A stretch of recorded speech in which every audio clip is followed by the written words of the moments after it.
자, 그러면 이제 공부하기 전에 불법성 3부에 귀의하는 3귀를 먼저 모시고 오늘 수업을 하도록 하죠.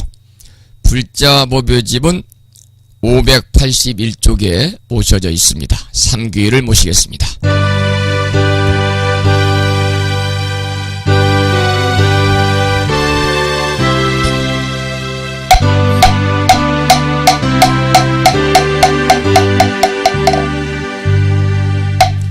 거룩한 부처님께 귀의합니다.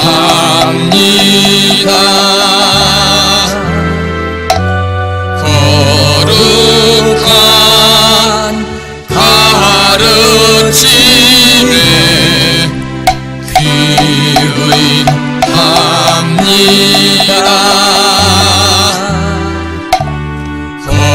거룩한 스님들께 귀의합니다.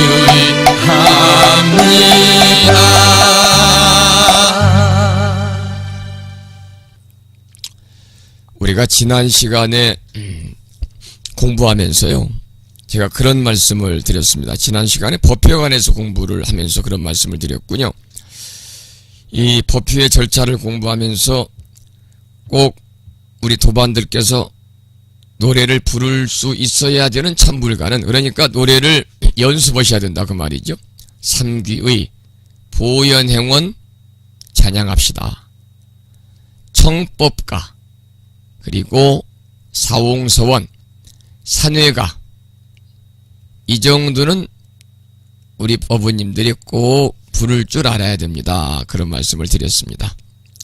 불자법요집에 나와 있으니까요, 따라서 부르시고, 불묘이딱 홈페이지를 통해서 음악을 들을 수 있으니까요, 들으시면서 연습하시면 되겠습니다. 144쪽 보겠습니다. 144쪽. 144쪽이요. 지난 시간에는 5대 명절까지 했죠. 불교의 중요한 명절 의례를 공부했습니다. 5대 명절 공부했고요. 오늘 144쪽 6번 기타 명절 의례를 보겠습니다. 정월은 새해의 풍요와 안정을 희구하는 새로운 출발의 시기이자 다가올 미래를 준비하는 시기이다. 예전에는 정월이 되면 사찰에서는 마을 주민들과 더불어 여러가지 행사를 하였으나 요즘은 신년 첫 법회를 열어 한 해의 평안을 발언한다. 이 법회를 통할 또는 새알이라고 하는데, 여기를 밑줄을 치시기 바랍니다. 이 법회를 통할 또는 새알이라고 하는데, 서가모니 부처님을 비롯하여 삼보와 호법 신중, 그리고 인연 있는 일체 대중에게 세배를 드리는 의식이다. 여기까지 밑줄을 치기 바랍니다. 세배를 드리는 의식입니다. 세배. 이제 한 해가 되기 때문에요. 이 알자는 뭐냐면 아련다, 아련다, 아리옵나니 그러잖아요. 아렐 알자입니다. 그러니까 서가모니 부처님을 비롯해서 불법성 삼보와 호법 신중과 그리고 인연 있는 일체 대중들에게 세배를 드리는 의식이 바로 통할법회 새알입니다. 또 새해가 되면 사찰에서는 새해 안녕과 평안을 발언하는 정초기도를 올립니다. 이 정초기도는 어느 사찰, 대부분 사찰이, 물론 이제 관음기도를 하는 사찰도 있습니다만, 정초에는 대부분의 사찰에서는 신중기도를 봉행을 합니다. 그래서 제가 머물고 있는 이 불심사에서도 해마다 음력으로 정초가 되면 정초 신중기도를 봉행을 하면서 동참하시라는 그러한 내용을 홈페이지에다 항상 게시를 하고 있습니다. 금년에도 정월달에 올려놓았습니다. 정초, 신중, 기도. 그리고 이제 이 입춘이 또 각각에 들어있었기 때문에 금년에는 정초, 신중, 기도 및 입춘 기도 안내문을 이렇게 올려놨습니다. 이 신중 기도는 부처님과 보살님 이외에 불법을 옹호하고 불자들을 보호해주는 유효선신이신 우리가 신중님, 화엄성중님들을 위한 기도입니다. 그래서 한 해가 시작되는 정초 신중 기도에 동참을 하면 1년 동안 모든 재난을 예방할 수 있다고 합니다. 또 가족들이 1년 동안 건강하고 가정이 화목하고 또 사업하시는 분들은 사업 번창으로 인해서 경제적인 부를 얻을 수도 있고 더불어서 선망 부모께서는 자손의 안녕을 보살펴주는 커다란 공덕이 있다고 그러거든요. 그래서 이제 정초 신중 물공 기도를 많은 분들이 해마다 동참을 하고 계시죠.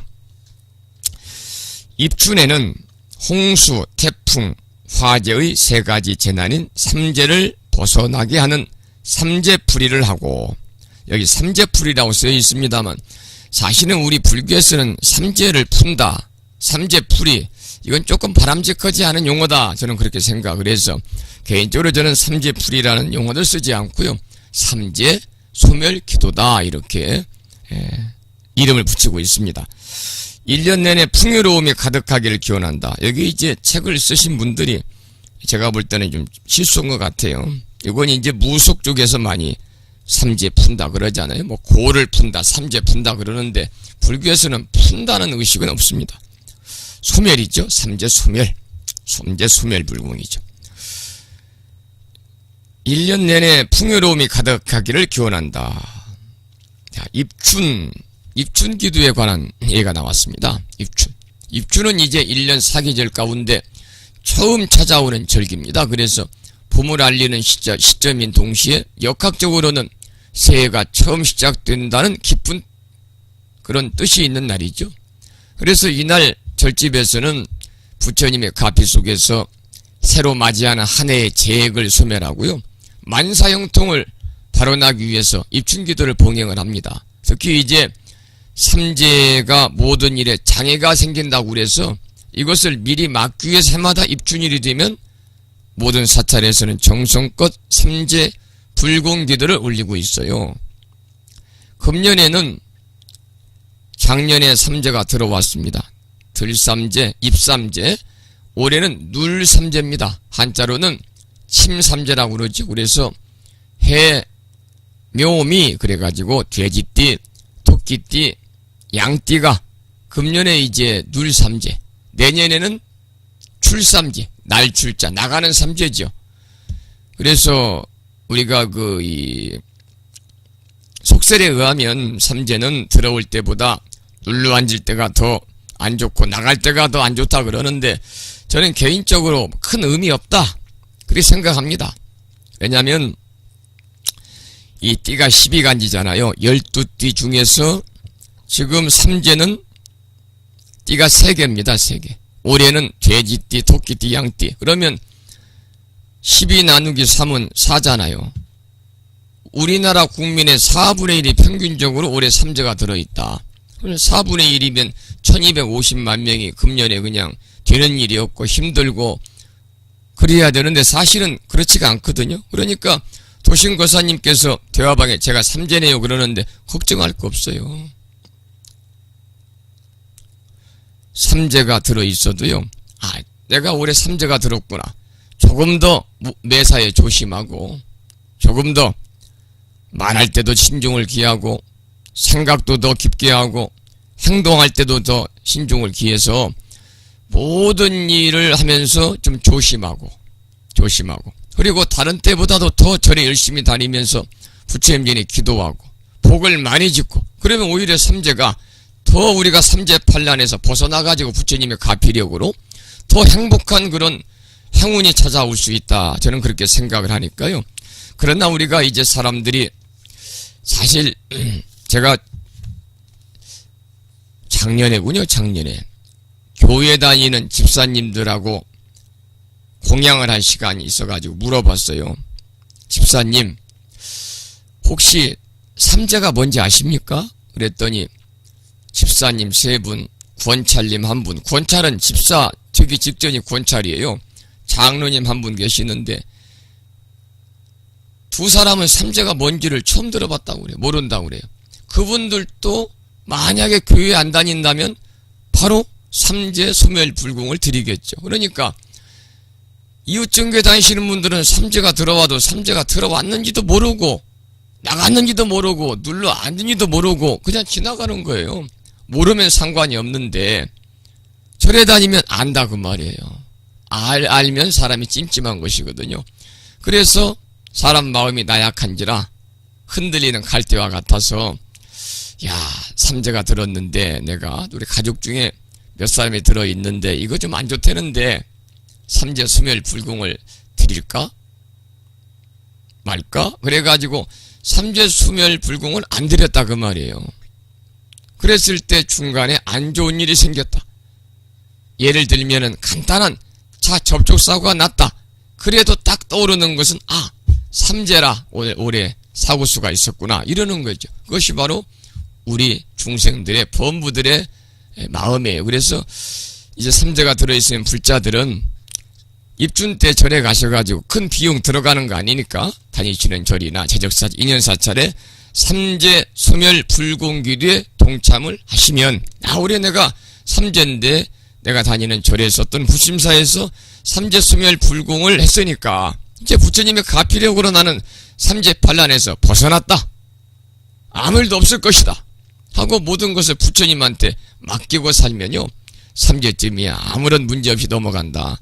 그런 말씀을 드립니다. 그러나 조금 조심하는 게 좋겠다. 그런 말씀이죠.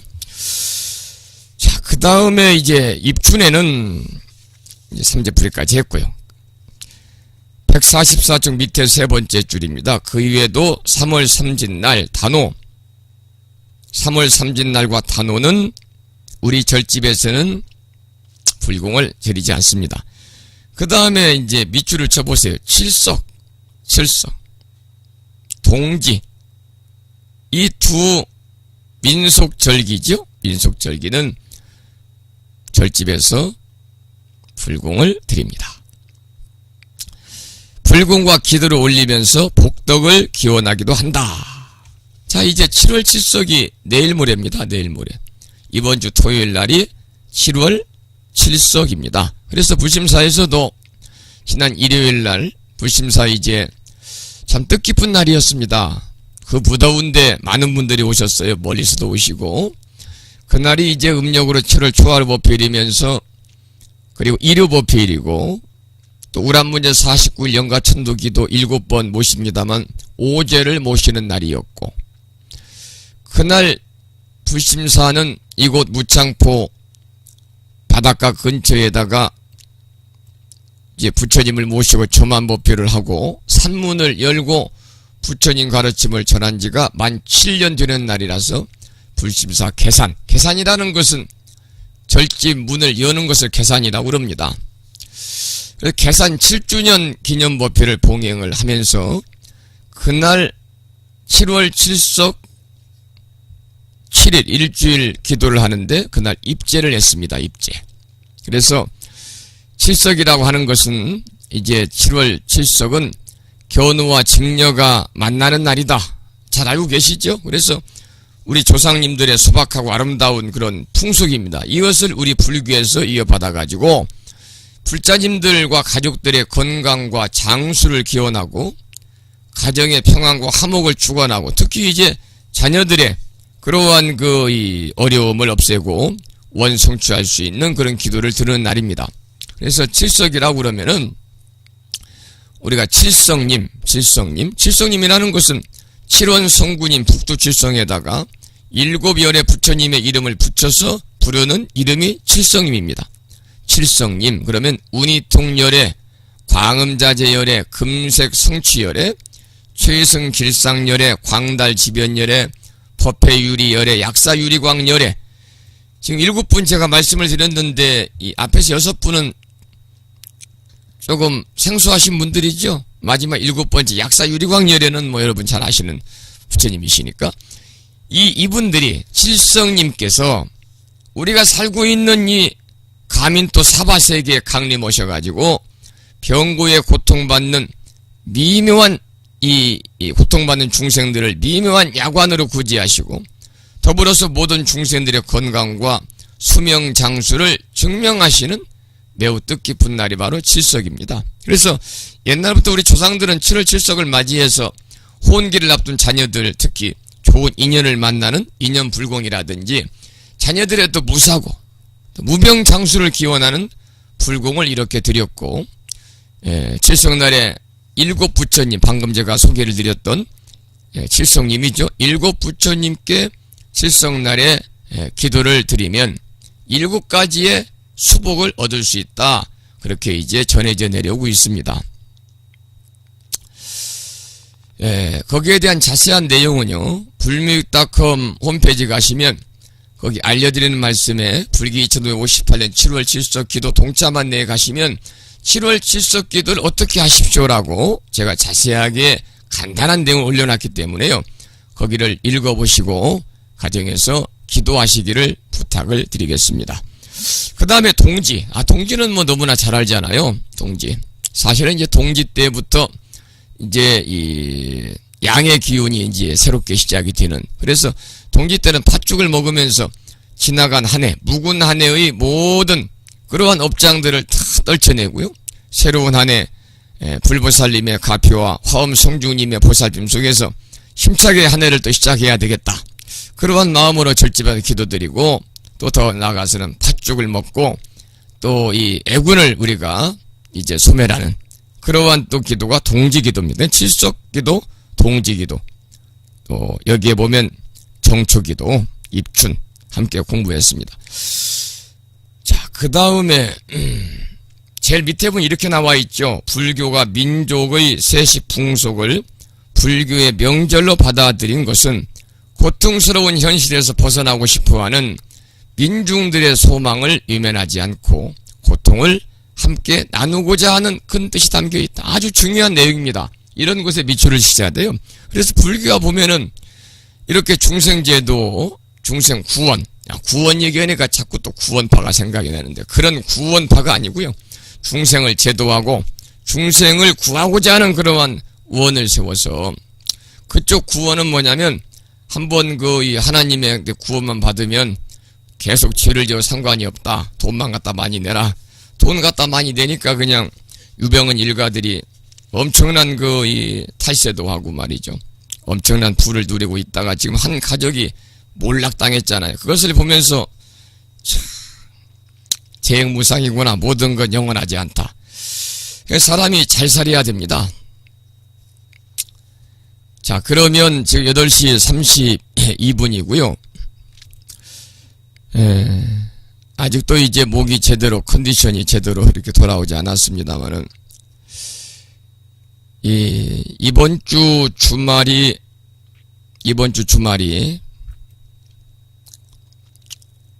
조금 전에 제가 설명을 드렸던 7월 칠석입니다. 7월 칠석. 7월 칠석은 우리가 이제 견우와 직녀가 만나는 날이다 하는 건 모두 다 알고 있죠. 그래서 잠시 좀 제가 목도 좀 쉴 겸 해서 이제 7월 칠석이니까요. 이 노래 한 곡 들으면서 잠시 쉬어가겠습니다.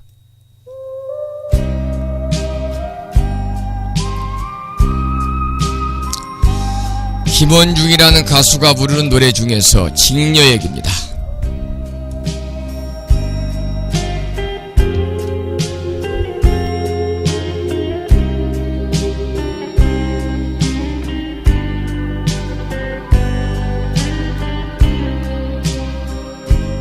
이별이 너무 길다 슬픔이 너무 길다 선체로 기다리기에 세월이 너무 길다 말라붙는 하수 눈물로 녹이고 가슴과 가슴에 너도 떠올러와 그대 손짓하는 연이나 은하수 건너 어작교 없어도 노두돌이 없어도 가슴 딛고 다시 만날 우리들 연이나 연이나 이별은 끝나야 한다 슬픔은 끝나야 한다 우리는 만나야 한다.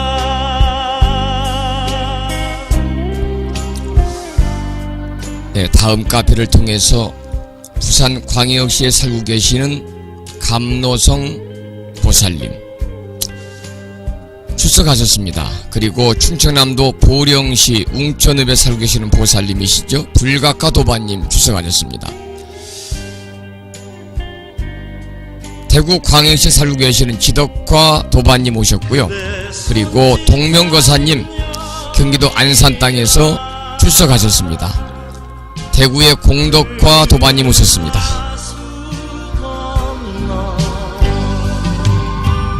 어작교 없어도 노두돌이 없어도 가슴 딛고 다시 만날 우리들 연이나 연이나 이별은 끝나야 한다 슬픔은 끝나야 한다 우리는 만나야 한다.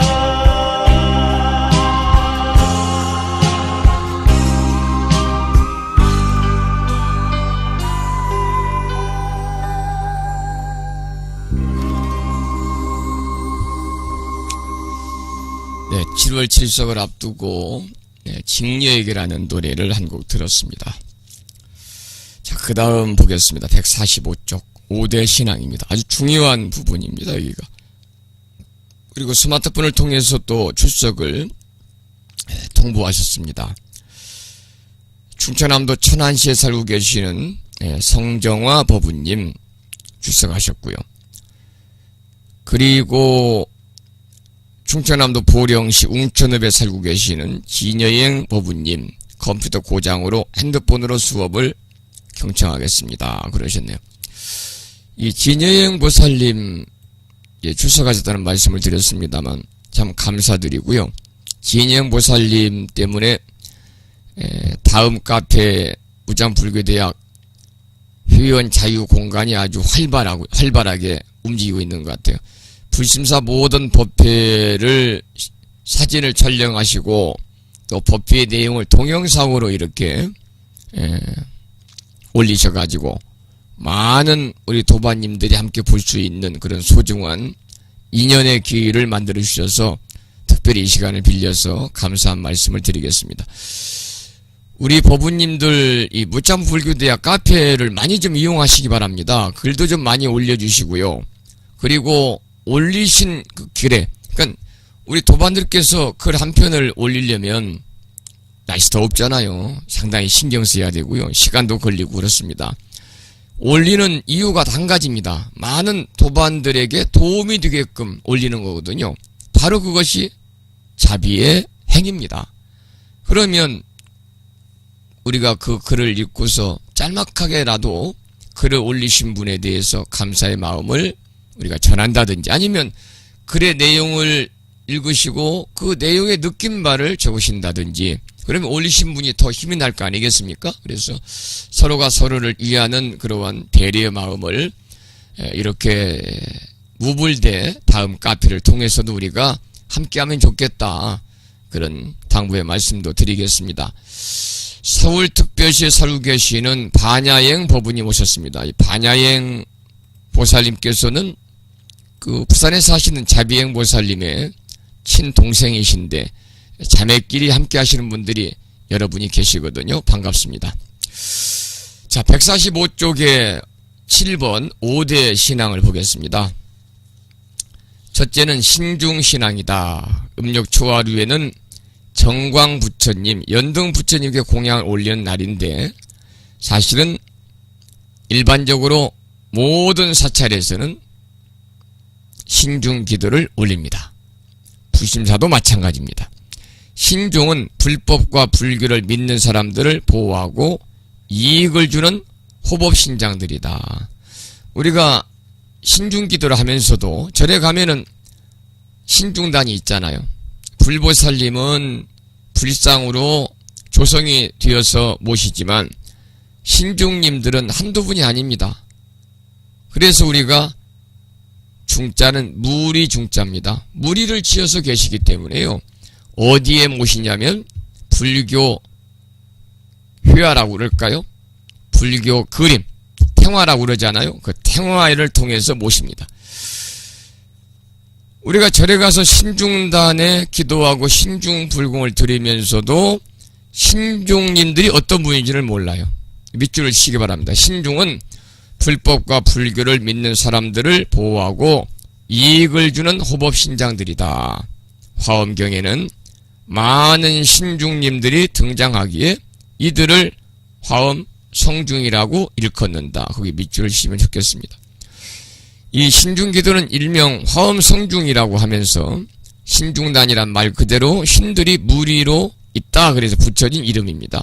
아직 부처가 되지는 않았지만은 불법을 수호하고 부처님을 보좌하면서 우리 중생들의 기륭화복을 관장하는 분이다 이렇게 보시면 되겠습니다. 여기에 이제 화엄경에는 많은 신중님들이 등장하기에 이들을 화엄성중이라 일컫는다. 방금 읽어드렸는데요. 부처님께서 처음으로 이제 성도하시고, 성도라는 것은 도를 깨치셨다 그 말이죠. 깨달음을 이루시고 보리수 밑에서 설법한 내용을 결집한 경전이 화엄경입니다. 화엄경은 아주 방대하죠. 분량이 10만 개송, 개송이 무려 10만 개송입니다. 240만 자. 이 방대한 화엄경을 호지하고 보호하고 받아 지니고 불법을 받들고 옹호하는 신의 무리들, 신중들을 가리켜서 화엄 성중이다 그럽니다. 항상 그 초하루 법회 때가 되면 제가 아침 불심사 방송을 통해서 약창계 기도를 하면서 거기에 나오는 이 신중님들에 대한 설명을 제가 이따금 해드리고 있습니다만은 거기에는 많은 신들이 등장을 합니다. 우리 법우님들 불자법회지 99쪽을 한번 펴보시기 바랍니다. 99쪽. 사실은 책만 막 읽어나가고 하면은 진도가 빨리 나가는데 그렇게 해서는 뭐 큰 의미가 없잖아요. 99쪽에 화엄경 약창계가 있어요. 이 원래 제목은 대방광불 화엄경 용수보살 약창계고요. 인도 서인도의 스님이시죠. 용수보살이 산매에 들어서 바다 용궁 속에서 가지고 왔다고 하는 그러한 이 경전입니다. 그 화엄 약창계를 10만 개송 240만 자가 되는 방대한 화엄경 대방광불 화엄경을 7은 119 한 구가 7자잖아요. 대방광불 화엄경 7자 용수보살 약창계 이렇게 7자씩 1구가 7자입니다. 7원입니다. 그래서 770자로 되어 있죠. 119 7원 119 770자로 화엄경의 내용을 요약해 나온 경전이 바로 개송이 약창계입니다. 거기에 보면은 밑에서 보면 하나 둘 세 번째 줄 보현보살 제대중 옆에 직근강신 신중신이 나옵니다. 여기부터가 이제 신중님들입니다. 그래서 모일 집자잖아요. 금강신, 신중신, 신중신이 모인다. 그래서 금강신이라는 것은 절에 들어가는 문이라든지 또는 전각 입구에 서서 불법을 수호하는 신입니다. 신중신, 중생을 마음대로 이익해 하는 신이거든요. 그 다음에 밑에서 두 번째 줄 족행신 중 도량신이 나오죠. 족행신은 운신의 자유를 얻은 신, 발족자, 단일행자니까요. 도량신, 불벗은 삼보의 도량을 지키는 신. 또 주성신, 주성신. 성을 지키는 신입니다. 어떤 성을 지키느냐? 마음의 성을 수호하는 성입니다. 수호, 마음의 성을 지키는 신, 주성신. 주지신, 주지신이라는 것은 땅을 지키는 신, 주산신, 산을 지키는 신, 주림신, 숲을 지키는 신, 주약신. 이런 신들이 이제 쭉 등장을 합니다. 그래서 이 신중님들은 현세 이익적인 우리 중생들의 소망 소원을 가장 잘 들어주시는 분이다. 그래서 우리가 이제 소위 말하면 바로 그냥 눈앞에 닥친 그러한 문제 이런 것들을 해결할 때는 신중기도를 통해서 원하는 바를 성취하고자 신중기도를 많이 봉행을 합니다. 그런데 이러한 화엄성중들이 한두 분이 아니잖아요. 계속 많이 나오잖아요. 이러한 화엄성중들은 불자부비 덮으시고요. 개별적으로 신앙이 되는 것이 아니라 바로 이제 무리중자를 쓰니 한 무리로서 함께 신앙의 대상이 됩니다. 그래서 화엄성중들은 부처님께 귀의를 해서 부처님과 도량과 불법을 수호하고 이를 믿고 따르는 사부대중을 보호하는 선신의 대명사가 되게 됩니다. 우리가 음력 초하로부터 초이틀 초사흔날까지 절집에서 신중기도를 올린다는 말씀을 드렸는데 이는 매월 초에 불보살님과 호법선신들께 예불 공양을 드림으로써 한 달을 잘 열어가려는 그러한 믿는 마음의 그러한 시작입니다. 그래서 특히 이제 사시불공 때, 사시예불, 사시맞이 때 보면은요, 상단, 부처님이나 보살님 모셔진 상단, 불단이죠. 상단 불단에 올렸던 맞이, 맞이가 밥입니다. 그 맞이 공양을 신중단으로 옮기죠. 그러니까 상단 예경이 끝나면 그 상단 불단에 올렸던 맞이 공양을 신중단으로 옮겨서 올리고 신중단을 향해서 대부분 사찰에서는 반야신경 한 편을 봉독하면서 이제 사시예불을 마칩니다. 물론 끝나고 영단에 이제 법성계라든지 아니면 무상계라든지 영가시어라든지 이러한 기도를 하고서 마치겠습니다만, 예, 중요한 것은 왜 신중님들한테는 공양을 따로 올리지 않느냐. 항상 불보살님께 올렸던 맞이 공양을 신중단으로 옮겨서 올리거든요. 이것을 퇴공이라고 그래요. 물릴 퇴자. 공양을 물린다 그 말이에요. 그래서 신중님들이 퇴공을 받는 이유는 뭐냐면 부처님과 보살님들이 먼저 공양을 드신 후에 우리들은 그것을 물려받겠다. 물려받은 것으로 공양을 하겠다고 하는 서원을 세웠기 때문에 신중님들한테는 공양을 따로 올리지 아니하고 불보살님께 올렸던 그러한 맞이 공양을 상단 예경이 끝나면 신중단으로 옮겨서 올린다, 퇴공한다. 이렇게 여러분들이 이해를 하시면 되겠습니다. 자, 그 다음에 두 번째는 약사신앙이다. 약사신앙. 음력 8일입니다. 음력 초여덟의 날 약사제일이죠. 지금 145쪽 5대 신앙 두 번째 보고 있습니다. 둘째는 약사신앙이다.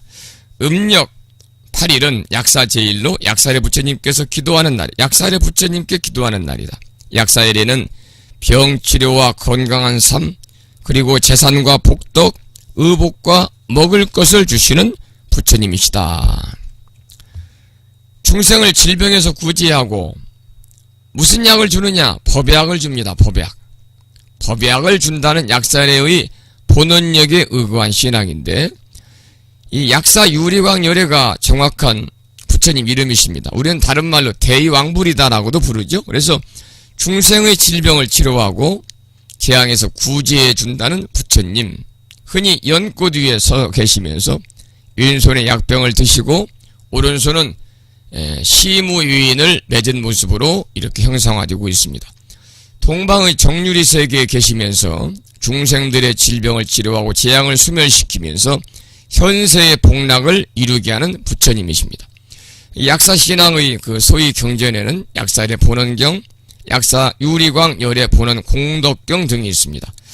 약사 열애는 과거에 야광보살로 수행할 때 중생의 아픔과 고통을 소멸시키겠다고 하는 12가지의 대원을 세웠다고 그럽니다. 한국의 약사신앙은 통일신라 이후에 유행한 것으로 이렇게 전해져 오고 있고요. 약사신앙 계통의 경전에 대한 주석과 불상은 대부분 통일신라 이후에 이루어졌다. 이렇게 이제 전해져 오고 있습니다.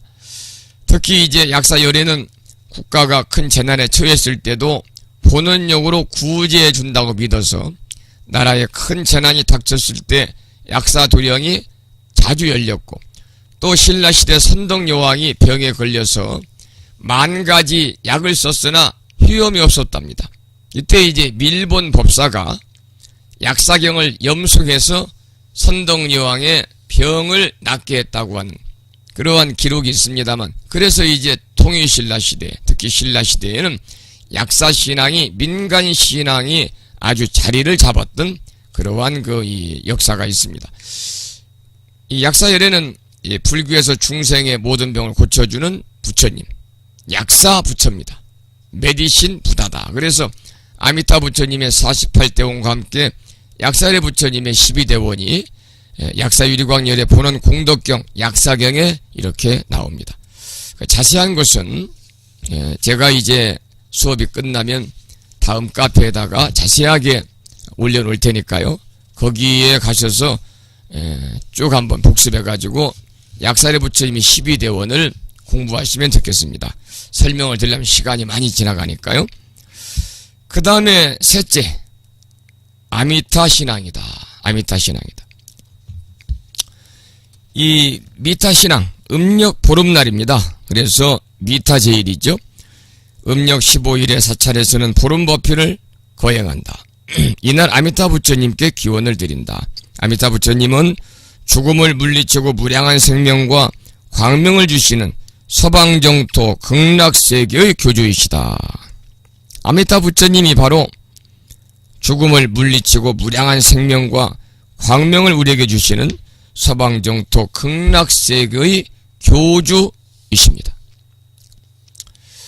무량수경이란 경전에 따르면 아주 옛날에 법장이라는 비구 스님이 계셨는데 이분이 48개의 서원을 세웠답니다.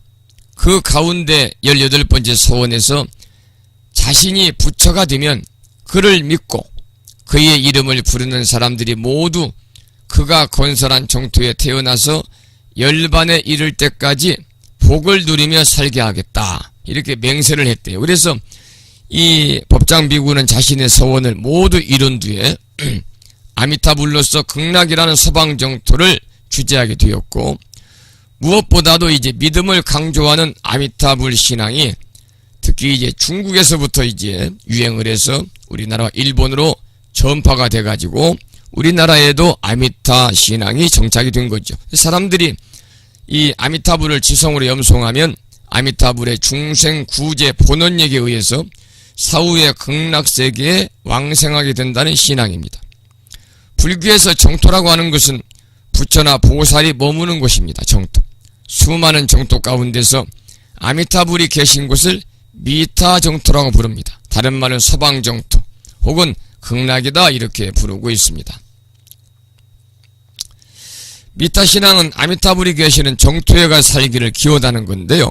백제시대에 미타신앙이 행해진 사례로 먼저 27대 유덕왕이 부왕을 받들기 위해서 출가해서 수도하기를 원한다고 해서 이를 신하들이 말리었다는 삼국사기 기록을 통해서도 이따신앙이 얼마나 유행했는지를 우리가 엿볼 수가 있겠습니다. 그래서 우리가 그 아미타불, 특히 48대원 중에서 18번째 대원은 십념왕생원이거든요. 십념왕생원. 10번만 아미타불을 불러도 극락에 왕생할 수 있다. 극락에 왕생할 수 있다. 극락하기 참 쉽습니다. 그렇죠? 10번만 나무아미타불을 염송해도 극락 갈 수 있다고 하는 얘기죠. 제가 지난번에 이런 얘기를 드렸어요. 여러분들 극락 가고 싶으세요? 지옥 가고 싶으세요? 그랬더니 대답을 안 하세요. 그런데 표정들을 보니까 전부 다 지옥은 갈 마음이 없는 것 같아요. 극락 가고 싶죠, 전부 다. 꼭 굳이 간다면. 그래서 극락 가는 방법을 제가 알려드렸거든요. 아주 간단하다는 말씀을 드렸어요. 도신거사님이 지금 계시네요, 보니까. 이 강의실에 계신 분들이 칠판에 글을 안 올리셔가지고 제일 마지막에 점을 하나 딱 찍은 양반이 도신거사님이신데, 도신거사님 어떻게 하면 극락 갈 수 있겠어요? 어떻게 살면은? 잘 살면 가는 거예요.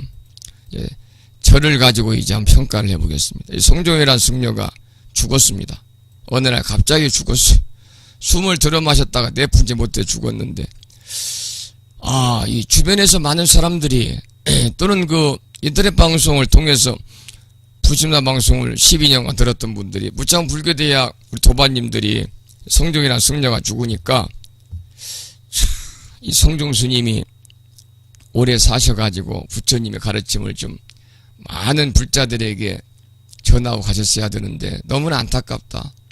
참 이 시대에 볼 수 없는 이 훌륭한 스님이신데 이래버리면 저는 바로 극락 가는 거예요. 49 잘 필요도 없어요. 그런데 성종이라는 승려가 죽었어요.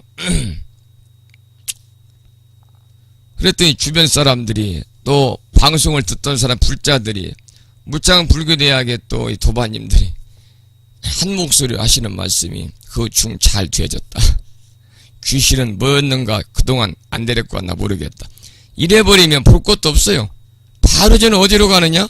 바로 그냥 지옥 가는 거예요. 바로 지옥. 그래서 부처님이 사유국 기원정사에 계실 때 어느 날 부처님은 제자들에게 지옥 가기가 얼마나 쉽고 극락 가기가 얼마나 쉬운지에 대해서 이렇게 말씀하신 내용이 증일아함경에 나와 있습니다. 내가 어떤 사람이 마음속으로 생각하는 일을 관찰해 보니 그는 팔을 굽혔다가 펴는 동안에 지옥에 떨어지는 일을 스스로 하고 있었다. 왜냐하면 그는 스스로 나쁜 마음을 냈기 때문이다. 그가 지옥에 떨어지는 것은 다른 이유가 없다. 마음속에 나쁜 병이 생겨 지옥에 떨어지는 것이다. 여러분도 마음속에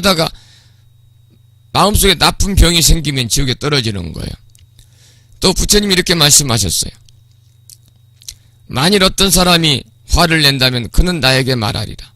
만약 지금 그대가 목숨을 마친다면 바로 지옥에 떨어질 것이라고. 왜냐하면 마음으로 악한 행을 했기 때문이다. 여러분들이 마음속으로 누구를 비호하는 것도 악한 행이요, 마음속으로 화를 내는 것도 악한 행입니다. 내가 또 어떤 사람이 마음속으로 생각하는 일을 관찰해보니 그는 팔을 굽혔다가 펴는 동안에 극락에 태어나는 일을 스스로 하고 있었다. 왜냐하면 그는 스스로 착한 마음을 냈기 때문이다. 그가 극락에 태어나는 것은 다른 이유가 없다. 마음속으로 착한 생각을 했기 때문에 극락에 태어나는 것이다. 만일 어떤 사람이 착한 일을 한다면 나는 그에게 말하리라. 만약 지금 그대가 목숨을 마친다면 바로 극락에 태어날 것이라고. 왜냐하면 마음으로 착한 행을 했기 때문이다. 그러므로 수행자들이여, 그대들은 항상 마음속으로 나쁜 생각을 하지 말고 착한 생각을 하여라. 깨끗한 생각을 내고 더러운 행을 하지 말라. 그대들은 반드시 이렇게 공부를 해나가야 한다. 그러니까 중요한 것은 바로 뭐냐? 만고불변의 진리입니다. 만고불변의 진리. 선행을 하면 살아서 복을 받고 죽으면 극락가고, 악행을 하면 살아서도 벌을 받고 죽어서도 극락에 간다, 아니 지옥에 간다. 이것이 만고불변의 진리입니다. 그러나 우리들은 작은 이익에 눈이 어두워서 이러한 것들을 우리가 잊고 살고 있다, 그 말입니다. 그러니까 여러분들이 주변에서 좋은 평을 듣고 살아야 됩니다. 좋은 평을 듣고 살아야 돼요. 있는 사람들은 좀 넉넉히 나누셔야 됩니다. 그래야 좋은 평을 받습니다. 오늘 제가 경상북도 구미시에 살고 계시는 모 보살님에게 전화를 해서 마구 혼냈습니다. 40대 중반의 보살님이세요.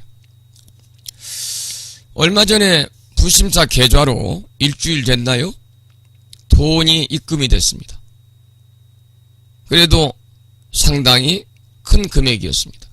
큰 금액이라고 해서 뭐 수백 수천만 원이 아니고요. 몇십만 원이 굉장히 큰 돈이죠. 큰 돈입니다. 그런데 실명으로 입금을 했는데 이 보살님이 불심사 법회에 다녀가신 지가 한 몇 년 됐죠? 한 4년, 5년? 그리고 멀리 이사를 가셨어요. 익산에 사시다가. 아마 방송도 안 들으시는 것 같아요. 그런데 굉장히 어려워요. 사실은. 예. 그래서 돈을 나한테 왜 입금을 했지? 이유가 있을 것 같다. 그래서 일주일 정도 기다렸습니다. 그랬는데도 아무 연락이 없어요. 그래서 제가 오늘 전화를 했습니다. 보살님, 일주일 전에 부심사 계좌로 여차여차해서 보니까 보시금이 입금이 됐는데 잘못 보낸 건 아닌 것 같고 왜 보내셨습니까? 그랬더니 하시는 말씀이 감사한 마음으로 보냈습니다.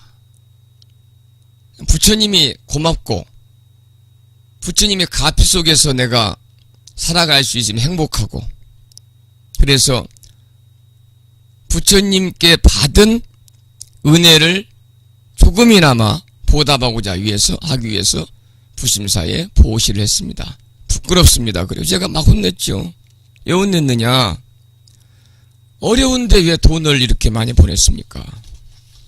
나중에 조금 사는 형편이 풀리면 그때 보내셔도 되는데 하면서 제가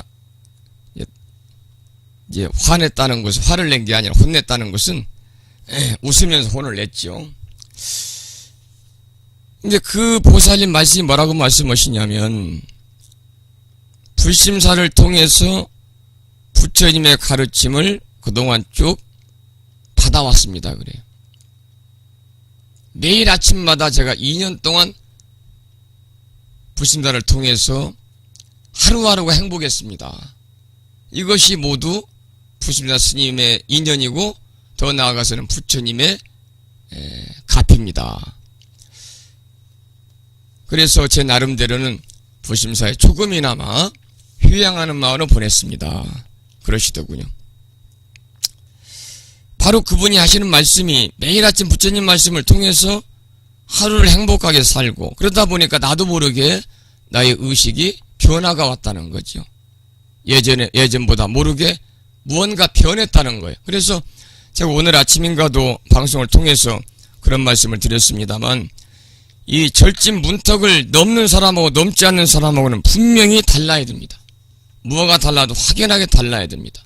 여러분들이 절집 문턱을 들락달락 하면서도 사람이 변하지 않으면요, 절집 문턱을 넘어다닌 아무런 의미가 없어요. 그러니까 절집의 문턱을 10번 넘은 사람보다는 100번 넘은 사람은 더 많이 변해야 되죠. 어떻게 변해야 되느냐? 불보살님처럼 변해야 됩니다. 옛날에 어떤 스님이 탁발을 나갔다가 날이 저물어서 어느 신도님 댁에 하룻밤 신세를 지게 됐습니다. 그래서 아침에 일어나서 세수하는데 그 주인하고 하인이 이런 대화를 서로 주고받고 있었습니다. 주인이 하인에게, 야 마당수야, 윗마을에 박첨지가 죽었다는데 지옥에 갔는지 극락 갔는지 알아봤느냐? 그러니까 하인이 예, 알아보니 박첨지는 죽어서 지옥에 갔습니다. 그래요. 그러냐? 아랫마을 김첨지도 어제 죽었다는데 어떻게 됐는지 알아보고 오너라. 그랬더니 잠시 뒤에 마당쇠가 아랫마을을 다녀와서 주인에게 이렇게 고했습니다. 김첨지 댁에 다녀왔는데요. 그 어른은 극락에 갔습니다. 참 대화가 맹랑하잖아요. 이 대화를 들은 스님이 아침상을 받는 자리에 주인에게 물었어요. 죽은 사람이 지옥에 갈지 극락에 갈지는 오랫동안 수행을 한 저도 모르는 일인데 어떻게 거사님 댁의 하인이 그것을 어떻게 알 수 있는지요? 그랬더니 주인이 이렇게 대답을 했대요. 스님, 그거야 간단하지 않습니까? 동네 사람들이 아무개는 나쁜 일만 하고 남을 못살게 굴었으니 지옥에 갔을 거야 라면서 좋아한다면 그는 지옥밖에 갈 데가 없을 겁니다. 반대로 동네 사람들이 아무개는 우리 동네에서 아주 착한 사람인데 죽어서 아깝다라고 하면 그는 필경 극락에 갔을 것입니다. 이 말을 듣고 스님이 크게 느낀 바가 있어서 절로 돌아와 열심히 공부해서 훌륭한 도인이 되었다고 하는 그러한 전해져 내려오는 설화가 있습니다마는 바로 우리가 선행을 하면 복을 받고 악행을 하면 벌을 받는다고 하는 만고불변의 진리, 여러분들의 마음속에다 잘 오늘 담아가시기 바랍니다. 자, 그러면 이제 그 다음 보겠습니다. 아미타 신앙까지 보셨고, 네 번째는 지장신앙입니다. 지장신앙. 지장보살님은 여러분들 너무나 친숙한 보살님이시잖아요. 음력 18일 날입니다. 지장제일로 지장보살님께 기도를 올린다. 지장보살님을 극진히 불러서 지옥의 고통에서 모든 중생들을 구원해 줄 것을 간청한다. 지장보살은 석가모니 부처님이 인멸하신 뒤에 우리가 흔히 미래의 부처님이라고 그러잖아요. 미래의 부처님이신 미륵 부처님이 출현하실 때까지 부처님이 계시지 않는 무불시대의 교주입니다. 무불시대의 교주. 지장경에 따르면 석가모니 부처님이 지장보살에게 번뇌와 지업으로 고통받는 오타각세의 모든 중생들을 제도하여 해탈케 하라는 유척을 내리고 계십니다. 그래서 지장보살은 육도에서 윤회하는 중생들을 모두 제도하겠다는 원력을 세우시고 언제 어디서나 끊임없이 보살행을 실천하고 계십니다. 특히 지장보살은 가장 고통이 가혹한 지옥 중생들을 모두 제도해서 깨달음에 이르게 하지 않는 한 자신은 결코 성불하지 않겠다는 비원을 세우신 보살님이기 때문에 우리는 지장보살을 대원, 본존, 지장보살, 마살 이렇게 부르고 있습니다. 일반적으로 보살은 상구불이 하와 중생이 삶의 목표입니다. 이 말씀은 위로는 깨달음을 구하고 아래로는 중생을 제도한다는 뜻이거든요. 그러나 지장보살은 중생을 위해서라면 대승불교의 궁극적인 목표인 성불마저도 기꺼이 포기한 보살입니다. 그래서 지장보살은 우리가 절에 가서 이 모습을 보면 관세음보살의 대세지보살님처럼 화려한 화관을 쓴 그러한 보살의 모습이 아닌 머리를 깎고 아니면 두건을 두르고 섭장을 짚고 있는 지팡이죠. 육환장을 짚고 있는 평범한 수행자의 모습으로 조성되어 있는 것이 일반적입니다. 이제 우리나라에서는 이 명부 시황과 결부되어서 망자의 천도와 복을 빌어주는 그런 신앙으로 이제 정착이 됐고요. 그러나 지장보살은 꼭 망인들을 위한 그러한 기도의 대상은 아닙니다. 살아있는 우리들에게도 지장보살님의 원력처럼 우리들이 살아가면 이 세상에 못 이룰 것이 없다고 하는 커다란 그러한 메시지를 전해주는 분이 바로 지장보살님인데, 지장보살님의 정신과 원력을 잠깐 살펴보면 우리가 이 세 가지가 있습니다. 세 가지 원력. 아주 위대한 정신입니다. 누구도 흉내낼 수 없는 서원이거든요. 그래서 문수보살께서 그토록 부처님 앞에서 지장보살에 대한 찬탄을 아끼지 않았다고 그러는데 바로 그것이 바로 뭐냐면 이 세 가지의 정신과 원력입니다. 첫째는 중생들을 모두 제도하고 난 후에 깨달음을 이루리라. 이것이 한자로 중생도진 방증불입니다. 중생도진 방증불이. 두 번째는 지옥이 텅 비지 않으면 결코 성불하지 않겠다. 지용 미공 서불성불입니다. 세 번째는 내가 지옥에 들어가지 않으면 누가 지옥에 들어가서 중생들을 제도하리요. 아불입지옥 수입 지옥이라는 겁니다. 이것이 세 가지 원력인데 어느 누구도 흉내낼 수 없는 그러한 서원이다. 그래서 문수보살께서도 부처님 앞에서 시장보살의 칭찬을 입이 마르도 했다는 거죠. 그래서 이 서원을 세웠기 때문에 시장보살 우리는 대원 본존이다 이렇게 이제 부르고 있습니다. 그 다음에 보면은 관음신앙이 나옵니다. 관세음보살님은 우리나라는 이제 지장신앙, 관음신앙, 미타신앙이 3대 신앙이거든요. 책을 보겠습니다. 넷째 지장신앙이다. 음력 18일 지장제일로 봤죠? 다섯째 관음신앙이다. 밑에 네 번째 줄입니다. 음력 29날입니다. 이날 관세음보살을 받들고 모시고 소원을 빈다. 관세음보살은 큰 자비로 중생들의 갖가지 고통을 듣고 구해주기 위해서 수많은 모습으로 나툰다. 이러한 모든 신앙행위는 간절한 기도를 통해서 이루어진다 그랬는데요. 이 자비의 화신이죠. 관세음보살님은 자비의 화신입니다. 이 관세음보살님은 오랜 구원겁전에 이미 성불하신 분입니다. 정법명왕 열애 부처님이십니다. 우리가 이제 관세음 그러면 세간의 음성을 관한다 그런 뜻입니다. 그런데 관세음 또는 관자재 보살 그러잖아요. 관자재 그러면 지혜로 관조함으로 자제한 묘과를 증득한 이런 뜻을 갖고 있습니다. 그래서 중생들에게 일체의 두려움이 없는 무의심을 베푼다는 뜻으로 시무유자라고도 하고 자비를 위주로 하는 뜻에서 대비성자, 세상을 구제하시는 분이다 그래서 구세대사라고도 부르는데 관세음보살은 크나큰 자비로 일체 중생들의 고뇌 중생을 다 제도하지 못하면 정각을 이루지 않겠다는 서원을 세우고 모든 중생들 하여금 현세 이익을 베풀어주고 고통을 여의고 즐거움을 득할 수 있는 이고득락하는 보살입니다. 그래서 관음신앙이 이제 이렇게 민간신앙에서 자리를 잡게 되고요. 관세음보살은 세상의 모든 소리를 듣고 관찰해서 중생들의 괴로움을 소멸하고 즐거움을 주는 보살이다. 관자재 보살은 중생을 아끼고 사랑하는 자비가 충만해서 자제롭게 중생을 제도한다는 그런 의미를 가지고 있고 이 범어로는 아발로키테슈와라 보디샤트바라고 부르고 있습니다. 특히 관세음보살은 아미타 부처님의 사무량심인 자비이사 가운데 대자대비를 상징하는 보살로서 아미타 부처님의 윤초에 계시는 협시보살입니다. 관세음보살은 천수경에도 있는 것처럼 천수천안으로 중생들을 두루 살피고 구원하는 보살님이시고 관세음보살은 불교의 대명사라고 할 수 있을 만큼 우리나라 불자들이 가장 많이 마음에 새기고 입으로 부르는 명호를 부르는 보살입니다. 특히 이제 어머니와 같이 느껴지는 모습으로 중생들의 곁에 다가와 함께한다 그래서 성스러운 어머니다. 대성 자모 관세음보살 이렇게도 부르고 있습니다. 관세음보살을 마음에 염하고 입으로 부르면 마치 엄마 품에 안긴 듯 편안하고 푸근해진다고 그럽니다. 그래서 어떤 기도보다도 관음 기도가 가장 탈이 없고 편안하다. 그래서 우리나라의 보살님들이 가장 많이 하는 기도가 물론 거사님도 합니다만 한국 불자들이 가장 많이 하는 기도가 바로 관음 기도라고 그럽니다.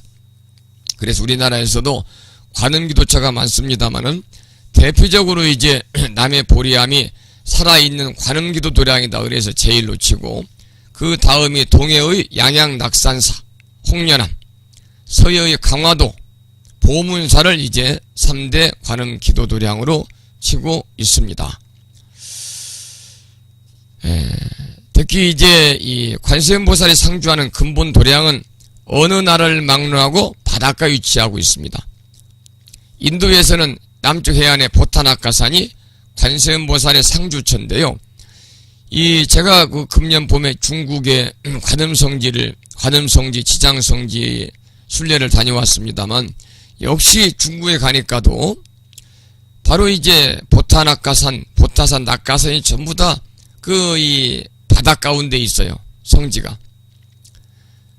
심지어 바다가 없는 티베트에서는요, 키추강을 바다로 가정하고 강 유역에 나사를 도탄학가로 정하고 있다고 할 정도로 관세음보살 상주하는 근본 도량은 어느 나라를 막론하고 바닷가에 위치하고 있다, 이렇게 말씀을 드릴 수가 있겠습니다.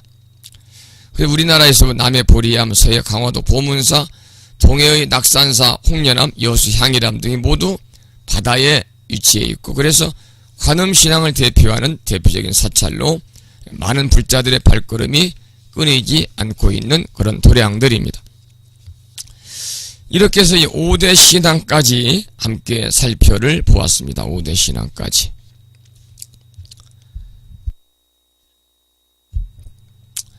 오늘 저는 그 읍내에 나가서 불심사에 이제 포대화상을 좀 모시려고 하고 왔습니다만은, 그동안 사실은 포대화상을 모시지 못해서 제가 마음속으로 굉장히 좀 마음이 편하지 않았습니다.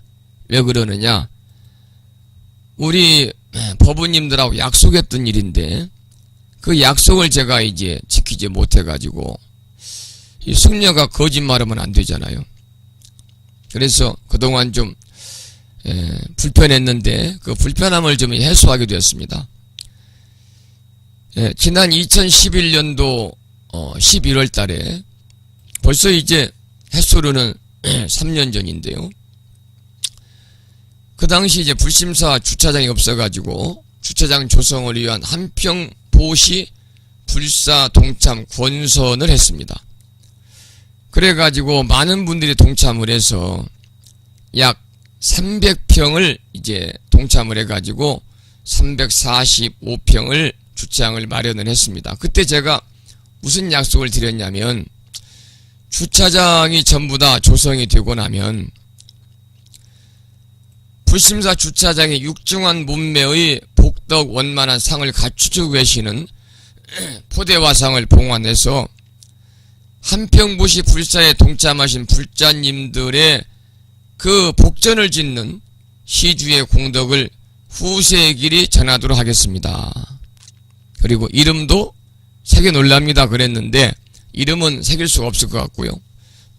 거기에 이제 뭐 한 200명 이상 이름을 새기려면 또 그 비용도 많이 들고, 그리고 또 이름을 새겨놓는다는 자체가 그렇게 뭐 바람직한 건 아닌 것 같고, 그래서 거기에다가 이름을 새기지 않고 포대화상을 모시면서 주차장불사에 동참하신 우리 법우님들의 그러한 시주의 은혜에 감사하는 글을 써서 이렇게 맡겼습니다.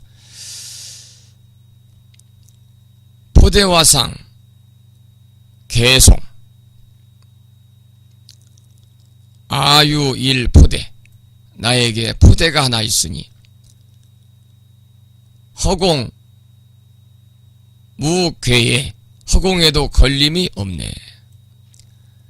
전개 변우주, 전개 변우주, 여러 펴보면 우주에 가득하고 입시관 자재라 오물이면 자유자재로 본다네. 주차장 불사에 동참하신 불자님들의 보시의 공덕을 기리며 세세 생생을 두고 많은 인연들이 이 도량에서 마음을 닦아 대자유인이 되시기를 기원합니다. 그리고 날짜는 이제 저만식을 부심사에서 10월 25일이 10월의 마지막 주 주말이거든요. 그날 작년에 수계법회를 못한 분들을 모시고 불자옥의 수계법회를 1부에 하고, 그리고 끝나면 2부에 포대화상 저만식을 하고 점심 공연하려고 합니다. 그래서 이제 10월 25날로 적어서 이렇게 이제 부심사 올라오는 계단 옆에다가 포대화상을 봉안을 해서 개송을 2편을 적어 놓으려고 합니다. 하나는 방금 들으신 포대화상 개송이고, 하나는 포대화상이 열반에 들 때 읊으신 개송이 있습니다. 미륵진 미륵 분신 천만억이라 미륵 참미륵이여 백천억 몸으로 나투었네. 시인 자불식이라 때때로 세상 사람들에게 보이나 세상 사람들 누구도 알지 못하네. 그러니까 이 포대화상은 미륵 부처님으로 이렇게 여기고 있거든요. 그래서 미륵 참 미륵이여 천백억 몸으로 나타났네. 때때로 세상 사람들에게 보이나 세상 사람들 누구도 미륵 보살인지를 알지 못했다 그 말이에요. 그래서 포대화상 이 개송과 포대화상 열반송을 이제 이 돌에다 새겨 가지고 포대화상을 조만간 모셔옵니다. 8월 초에는 모셔올 것 같습니다.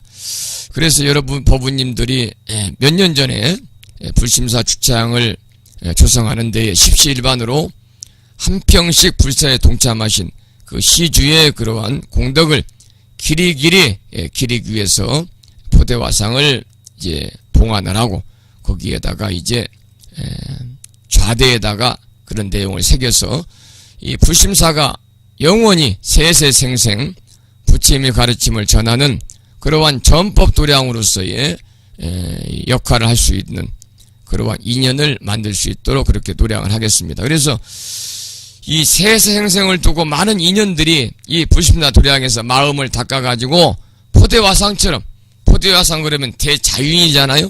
대자유인이 되기를 기원한다는 글을 써서 이렇게 봉안을 하려고 생각하고 있습니다. 8시 20분이고요. 이제 한 장을 넘겨서 146쪽 보겠습니다. 기도와 발언인데요. 잠시 좀 목을 좀 축이고 음악 한 곡을 듣고 기도에 관한 노래를 듣겠습니다. 기도에 관한 노래를 참불가를 한 곡 듣고 나서 교재를 가지고 공부할 수 있도록 하겠습니다.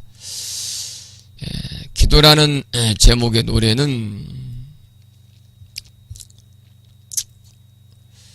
기도. 김무상님의 노래를 들어보겠습니다.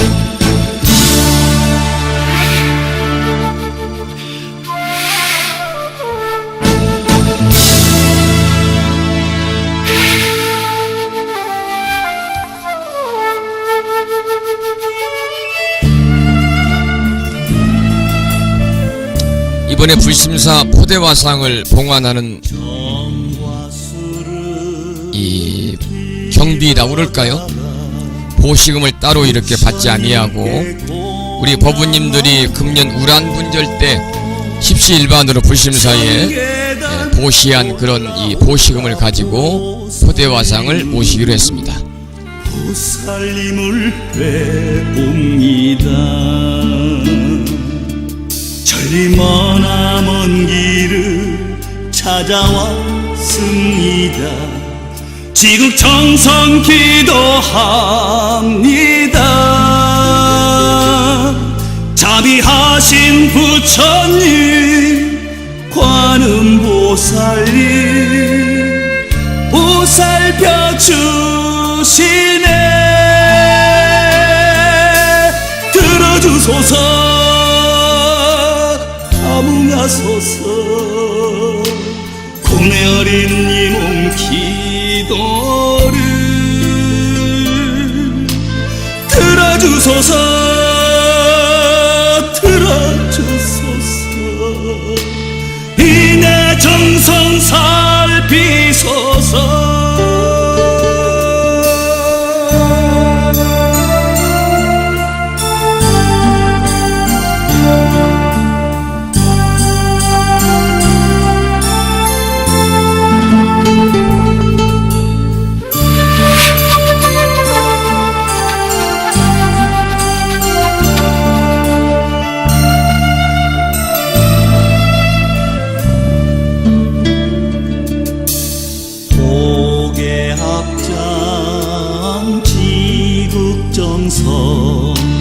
나하님께 기도하고 천계단 올라 보살님을 뵈옵니다. 이내 정성 다하여 찾아왔습니다. 업장 소멸 기도합니다. 서해 바다 용왕님 서굴라님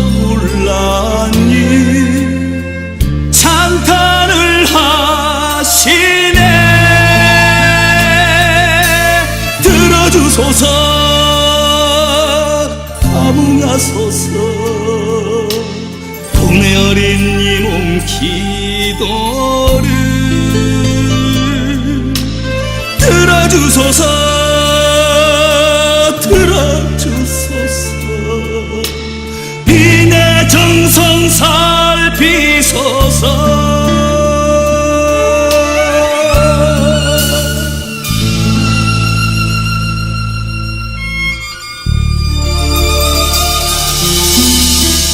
네, 불교인문 교재 146쪽 보겠습니다. 기도와 발언.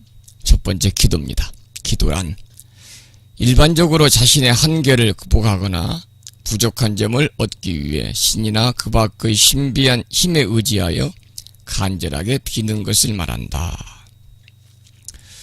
불교에서 기도는 부처님의 가피로 어려운 상황을 극복하고 바라는 바를 성취하는 바람이다. 가피란 부처님께서 중생을 구제하려는 효양의 힘이자 부처님의 은혜를 뜻한다. 중생을 구제하겠다는 부처님의 원력과 연민이 나의 기도에 감응하여 내가 바라는 바를 달성하게 되는 것이다. 특히 이제 우리 불교에서는 가피라는 말을 많이 씁니다. 불보살님의 가피가 함께 하셔서 항상 평안하시고 행복하세요 그러잖아요. 가피. 이 더할 가자에다가 이불피자를 씁니다. 부처님이나 보살이 자비를 베풀어서 중생을 이롭게 하는 것을 가피라고 그럽니다. 자비라는 것은 크게 사랑하고 가엾이 여기는 것이거든요. 그래서 부처나 보살이 중생들을 크게 사랑하고 가엾이 여겨서 이러한 중생을 이롭게 하는 것, 자비를 베풀어가지고 그래서 우리가 가피력으로 그런 말을 하는데 불보살님이 자비를 베풀어서 중생들을 이롭게 하는 힘을 가리켜서 우리는 가피력이다 그렇게 이야기하고 있습니다. 그러니까 불교에서 기도는 밑줄을 치시고요. 부처님의 가피로 어려운 상황을 극복하고 바라는 바를 성취하는 바람이다. 가피란 부처님께서 중생을 구제하려는 효양의 힘이자 부처님의 은혜를 뜻한다. 이 불교에서는 또 효양이란 말을 많이 씁니다. 우리 불자님도 그렇고 아까 오늘 수업 시작하면서도 이 법룡 스님의 유작 중에서 효양이란 노래를 들으면서 오늘 시작했습니다만은 우리가 효양이라고 하는 것은 이 자신이 지은 공덕을 일체 중생들에게 널리 돌리는 겁니다. 그러니까 자기가 닦은 공덕을 자기 자신이나 중생들에게 널리 베풀어서 깨닫도록 하는 것이거든요. 이것을 불교에서 효양이라고 합니다. 효양. 중생을 구제하겠다는 부처님의 원력과 연민이 나의 기도에 감응하여 내가 바라는 바를 달성하게 되는 것이다. 기도는 부처님의 가르침을 믿고 의지하며 몸과 마음을 다하여 실천하겠다는 깨끗한 마음에서부터 생긴다. 중요한 내용이죠. 부처님의 가르침을 믿고 의지하며 몸과 마음을 다하여 실천하겠다는 깨끗한 믿음에서부터 기도는 출발합니다. 부처님 앞에 자신의 모든 가치 판단을 내려놓고 간절하게 한 마음으로 간구하면 기도는 이루어진다.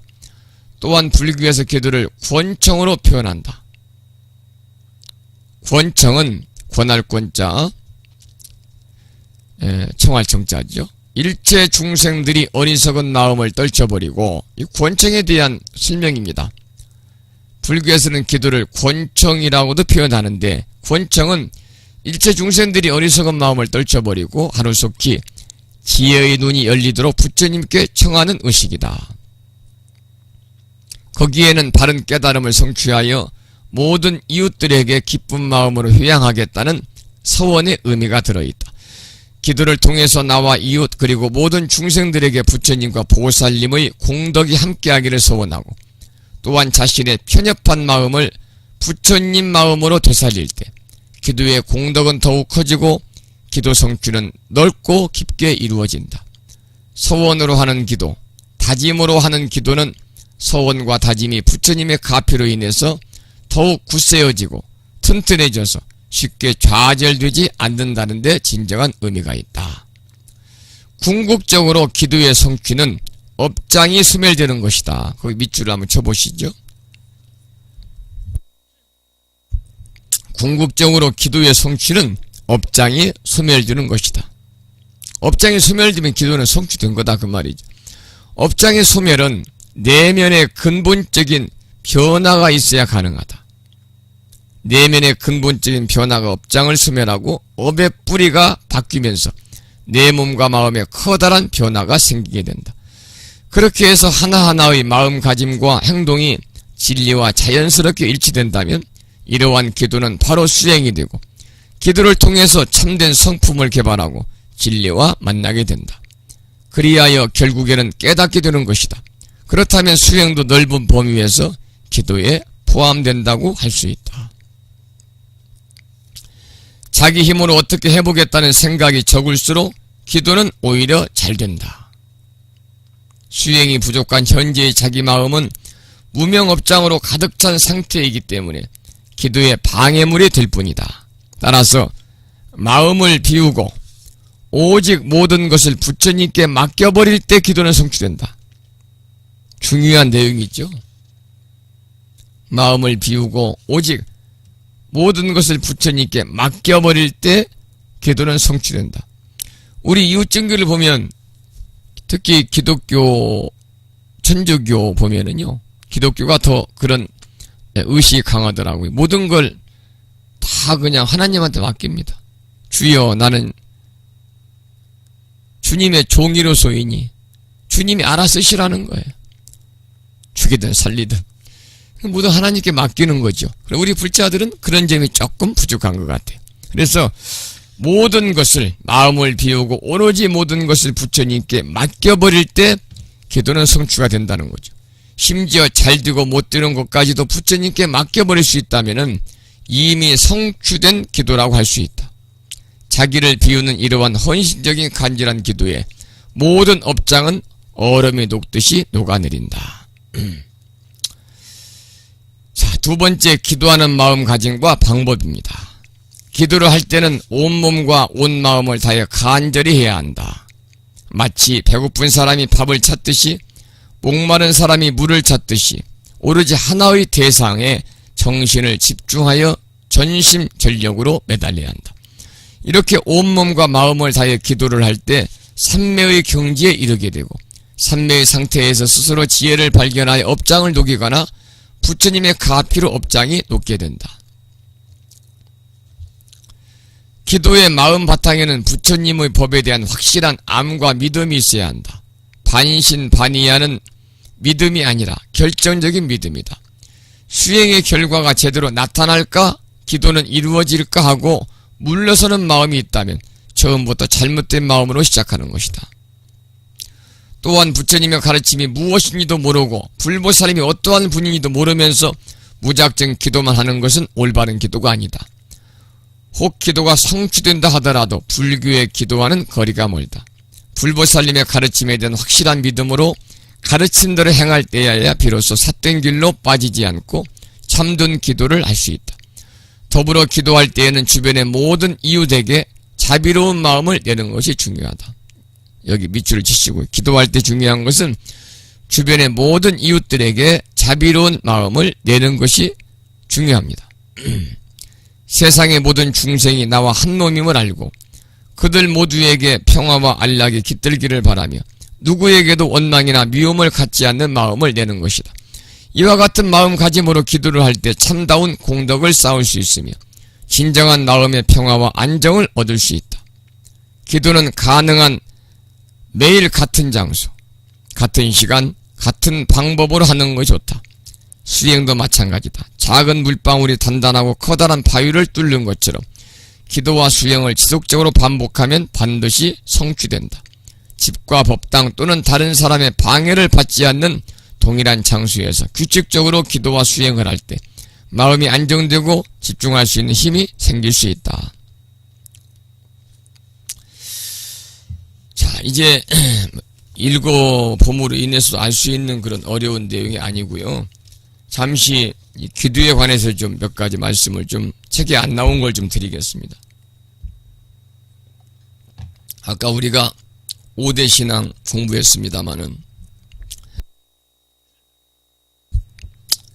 기도는 이제 첫 번째로 대웅전 기도가 있습니다. 대웅전 기도. 대웅전은 석가모니 부처님을 모신 곳이거든요. 그래서 우리가 현세불이다 그러잖아요. 현세불인 석가모니 부처님에 대한 기도를 하는 곳이기도 하지만 그 위에 다른 불보살에 대한 기도를 함께하는 곳이다. 이렇게 보면 됩니다.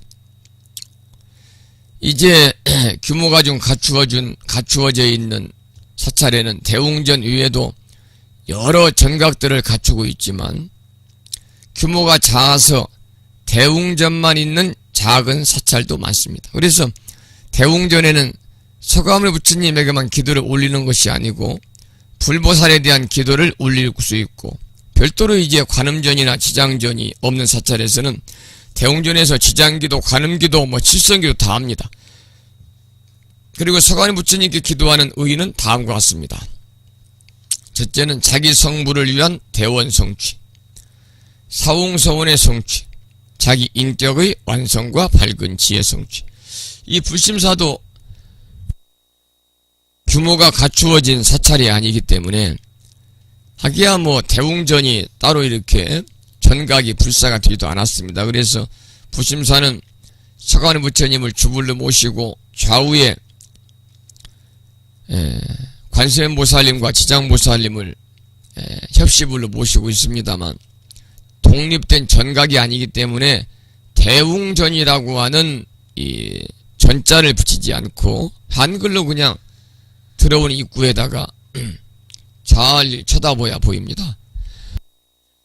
조그만하게 나무에 조각을 해서 작지만 큰 법당 이렇게 써서 전판을 붙여놨습니다.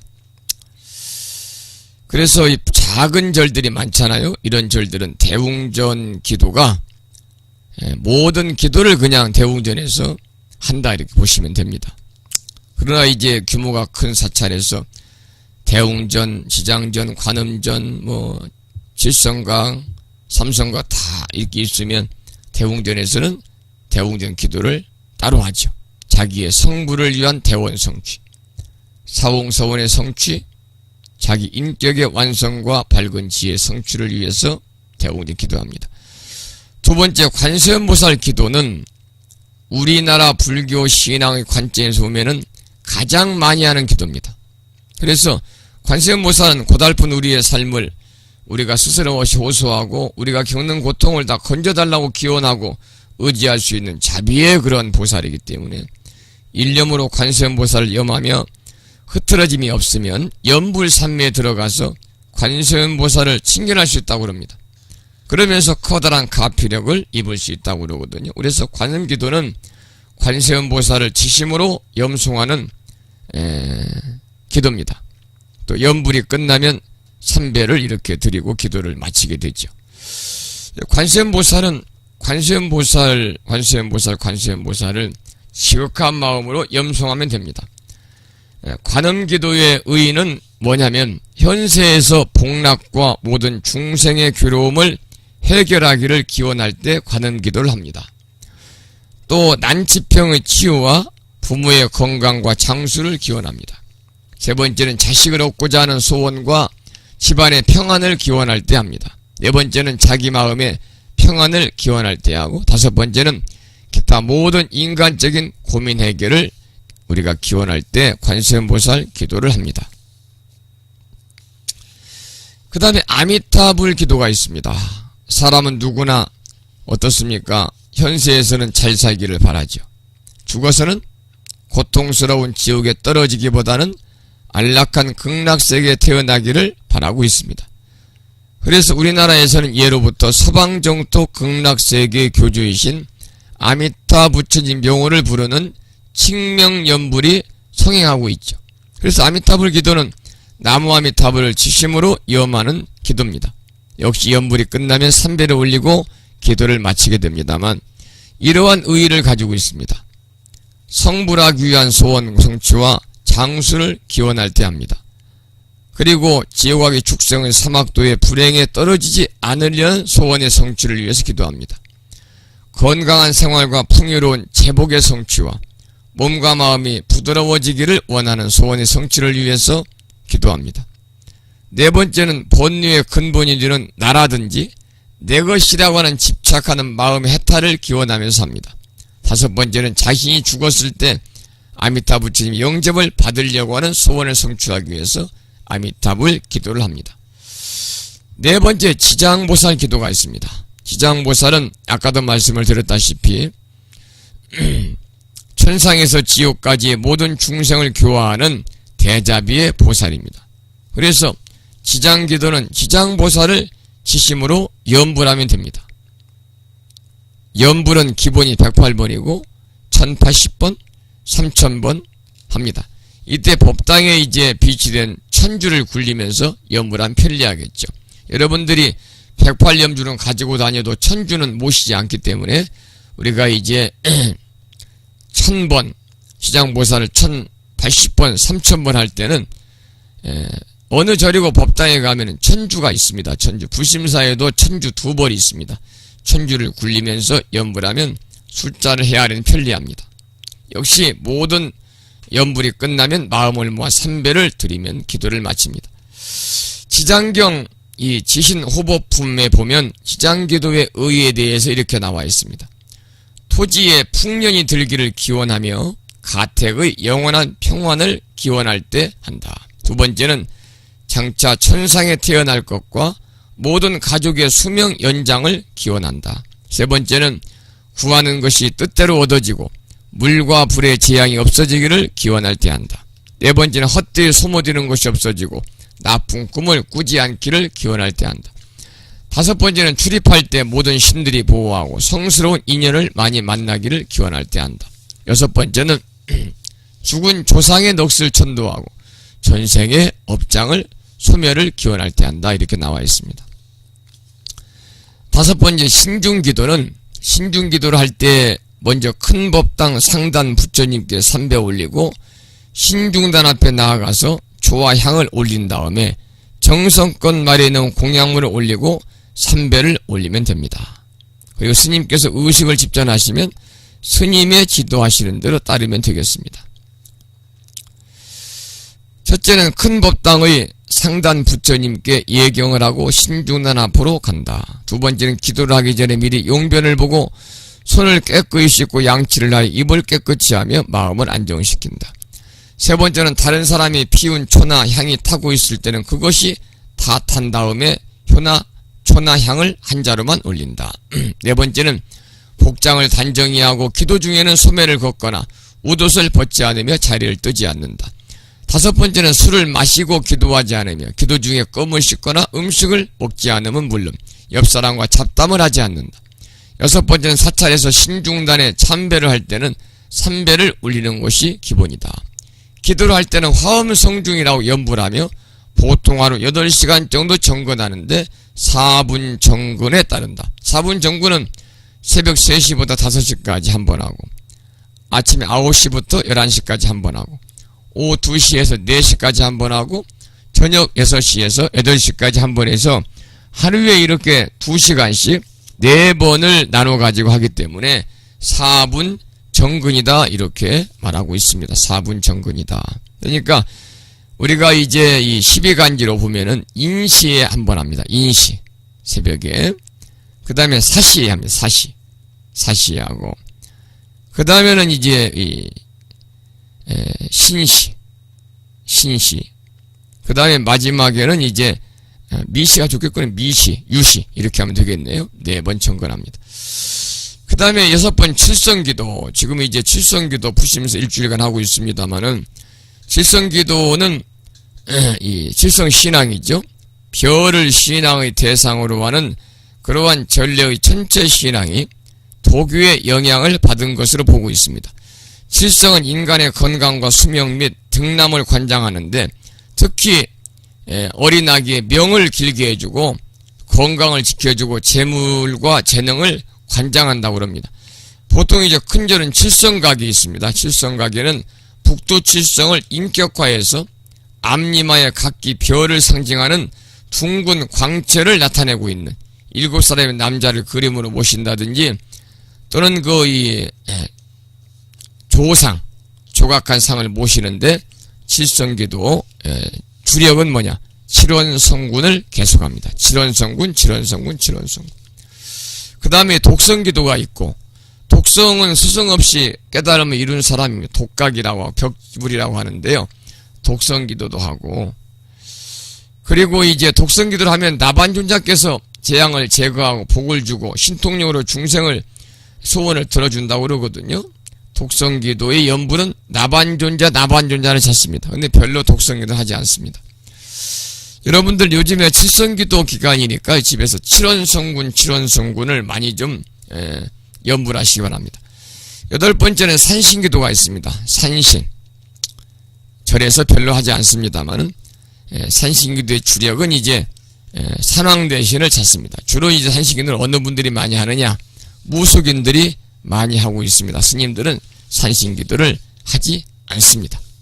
열이면 9번 하지 않죠? 그 중에 한 분씩은 하더라고요. 신기가 많은 분들. 전 보는 분들은 합니다. 자, 그러면 150쪽을 보겠습니다. 150쪽.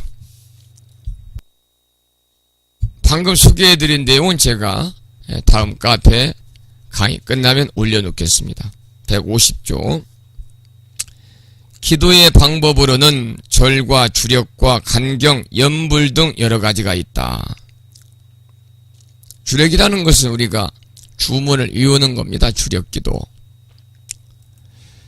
신묘장구 대단한 일을 매일마다 108도씩 한다. 그럼 신묘장구 대단한이 주력기도다. 그렇게 말합니다. 주력기도다. 또 우리가 108배 수행 그러잖아요. 절을 매일 합니다. 절하면서 참회와 감사와 발언의 그러한 이 기도를 통해서 하는 것도 역시 바로 기도입니다. 절하는 것도 기도다 그 말입니다. 주력 역시 기도고요. 절도 역시 기도입니다. 그 다음에 간경, 경전을 볼까 한자입니다. 보는 겁니다. 눈으로 보는 겁니다. 그리고 소리내서 읽는 겁니다. 연불 여러 가지가 있습니다. 절을 하면서 연불과 주력, 참회 등을 겸할 수도 있다. 불교의 기도가 타 종교의 기도와 다른 점은 똑같은 행위를 반복함으로 인해서 자기를 비우고 산매에 들어가며 거기에 자신의 간절한 염원을 담아내는 데 있다. 여기도 밑줄 한번 쳐보시죠. 불교의 기도가 타 종교의 기도와 다른 점은 뭐냐? 똑같은 행위를 반복함으로 인해서 자기를 비우고 산매에 들어가며 거기에 자신의 간절한 염원을 담아내는 데 있다. 기도와 수행을 할 때에는 몸과 마음의 자세와 호흡이 중요하다. 절을 제외하고 일반적으로 두 무릎을 꿇고 앉으며 결과부자나 반과부자로 앉기도 한다. 앉는 법을 강조하는 것은 뭐냐? 바른 자세에서 바른 호흡이 나오기 때문이다. 호흡이 안정되어 있을 때 자연히 정신도 안정되어 기도나 수행에 쉽게 몰입할 수 있다. 하지만 부처님의 명호를 부르면서 수행을 하다 보면 호흡은 자연스레 안정이 되기 때문에 지나치게 호흡을 의식할 필요는 없다. 나아가서 장소와 시간에 관계없이 길을 걷거나 차를 타거나 일을 하면서도 마음을 집중하여 기도하고 수행한다면 더 이상 바람직한 것은 없을 것이다. 기도와 수행은 반드시 부처님 말씀에 대한 바른 이해와 삼보에 대한 확실한 신앙 또는 귀의, 참의와 발언, 각자가 선택한 수행법 그리고 휴양으로 이루어져야 된다. 기도에 관한 내용을 함께 교재를 가지고 한번 읽어보았고 조금 전에 제가 기도에 관한 말씀을 드리면서 구체적으로 여러가지 기도에 대해서 소개를 해드렸습니다. 자, 그 다음에 이제 참회를 보겠습니다. 참회 151쪽이죠. 참회는 죄를 뉘우치고 용서를 비는 수행법이다. 밑줄을 치시고요. 죄를 뉘우치고 용서를 비는 수행법입니다. 과거로부터 지어온 모든 잘못은 물론이고 현재 생활하면서 지은 모든 잘못과 허물을 뉘우치고 또다시 잘못을 저지르지 않겠다고 부처님 앞에서 맹세하는 것을 참회라고 합니다. 참회의 뜻을 아시겠죠?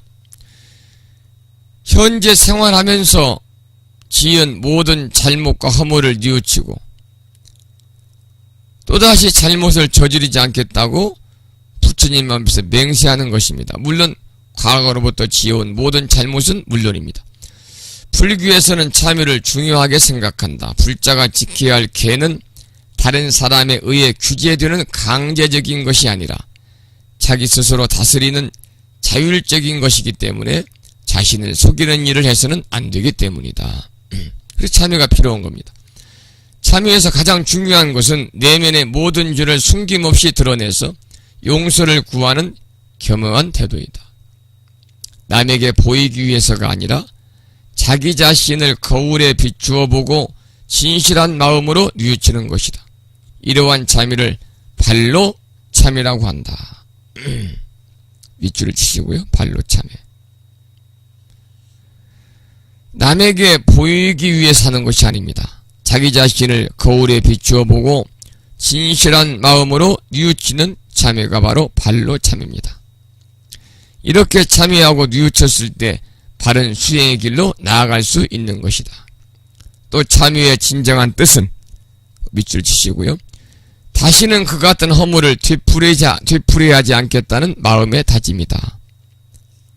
아무리 잘못을 진실하게 뉘우쳤다 하더라도 다음에 다시 그런 잘못과 실수를 저지른다면 진정으로 참회했다고 볼 수 없다. 따라서 육주해능조사는 참회의 참이란 지난 죄를 뉘우치는 것이고 회는 앞으로 그런 일이 없도록 하는 다짐이라고 하셨다. 육주해능 스님께서 참회에 관한 말씀을 많이 하셨죠. 이렇게 말씀하셨습니다. 육주해능 스님께서는 참회란 무엇인가? 참이란 지나간 허물을 뉘우칩니다. 전에 지은 악업인 어리석고 교만하고 허황하고 시기 질투한 죄를 다 뉘우쳐 다시는 더 일어나지 않도록 하는 것이다. 회란 이 다음에 오기 쉬운 허물을 조심하여 그 죄를 미리 깨닫고 아주 끊어 다시는 짓지 않겠다는 결심이다. 범부들은 어리석어 지나간 허물은 뉘우칠 줄 알면서도 앞으로 있을 허물은 조심할 줄 모른다. 그렇기 때문에 지나간 죄도 없어지지 않고 새로운 허물이 잇따라 생기게 되니 이것을 어찌 참이라 할 것인가, 이렇게 말씀을 하셨죠. 151조 가장 밑에 줄 보겠습니다. 151조.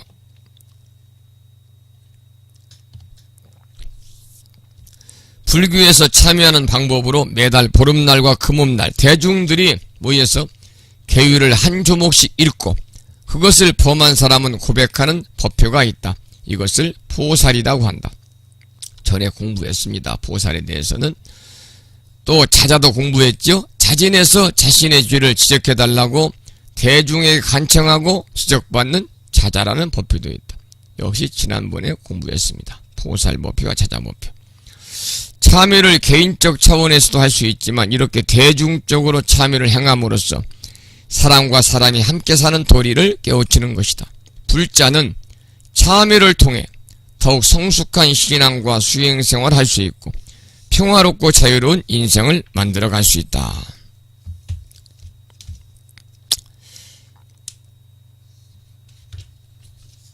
육지해능 스님께서는 무상참회에 관한 말씀을 하셨어요. 개송을.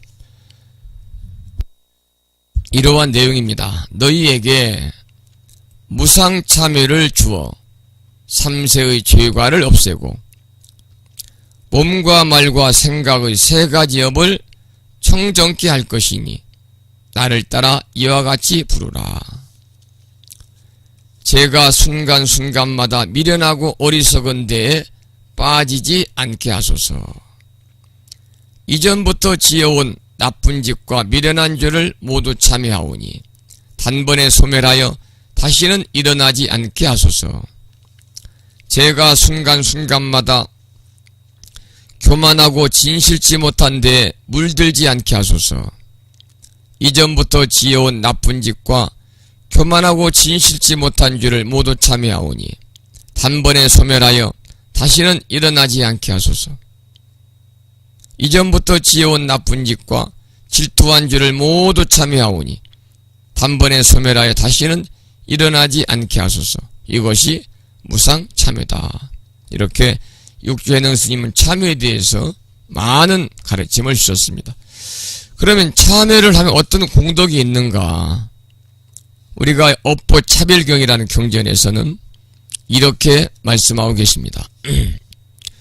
만일 어떤 사람이 무거운 죄를 지었더라도 짓고 나서 깊이 스스로 뉘우치고 참회하며 다시 짓지 않는다면 능히 그 근원적인 업을 없앨 수 있다 라고 함으로 인해서 참회로서 죄업이 소멸될 수 있음을 설하고 있습니다.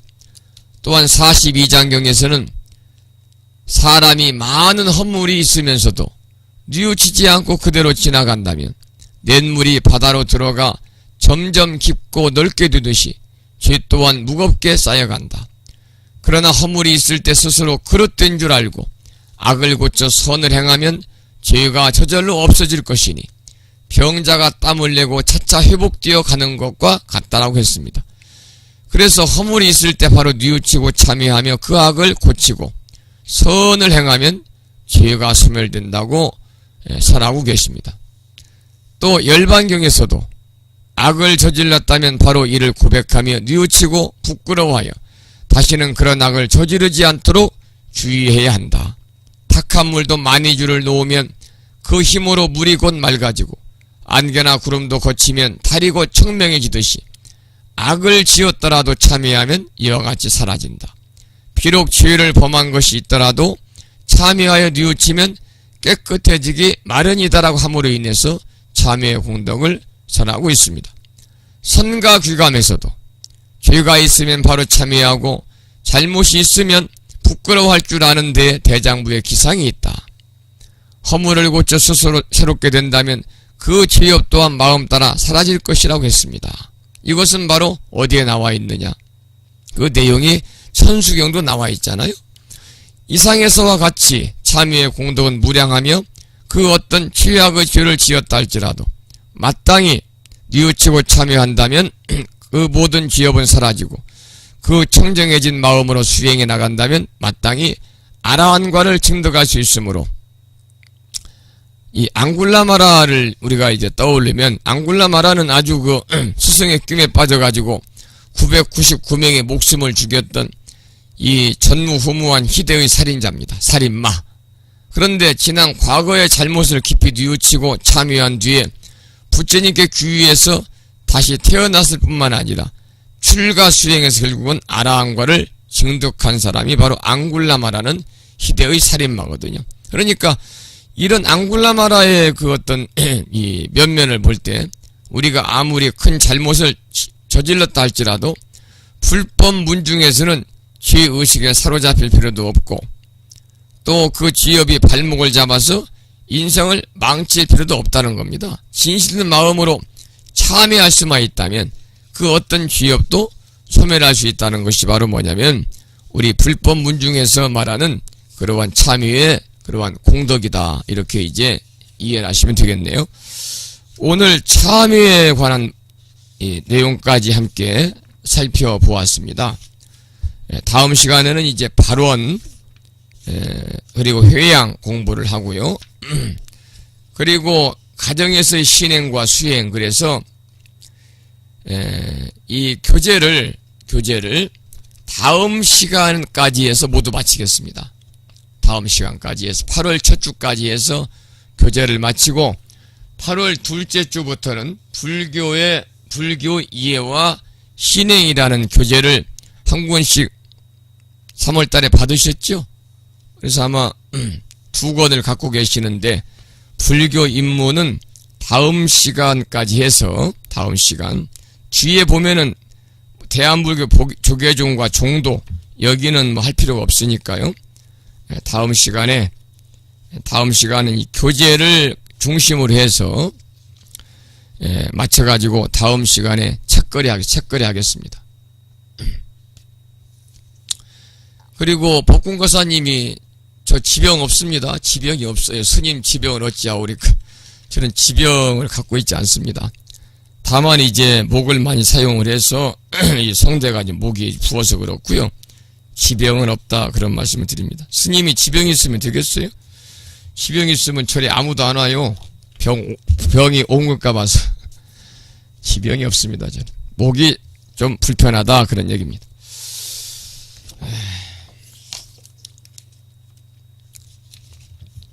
오늘 수업은 여기까지 하고요. 그리고 걱정하지 마시고요. 뭐 졸업하는 데는 걱정하고 제가 뭐 내일 모레 그만 죽을 사람이 아니니까. 법군거사님이 스님 법제가 권한하셔야 졸업식도 한다는데 아이 졸업을 못하고 그 전에 제가 죽으면 되겠어요? 졸업은 내년 연말 내후년 2월달에 하시는데 그때까지는 제가 살아있으니 걱정하지 마세요.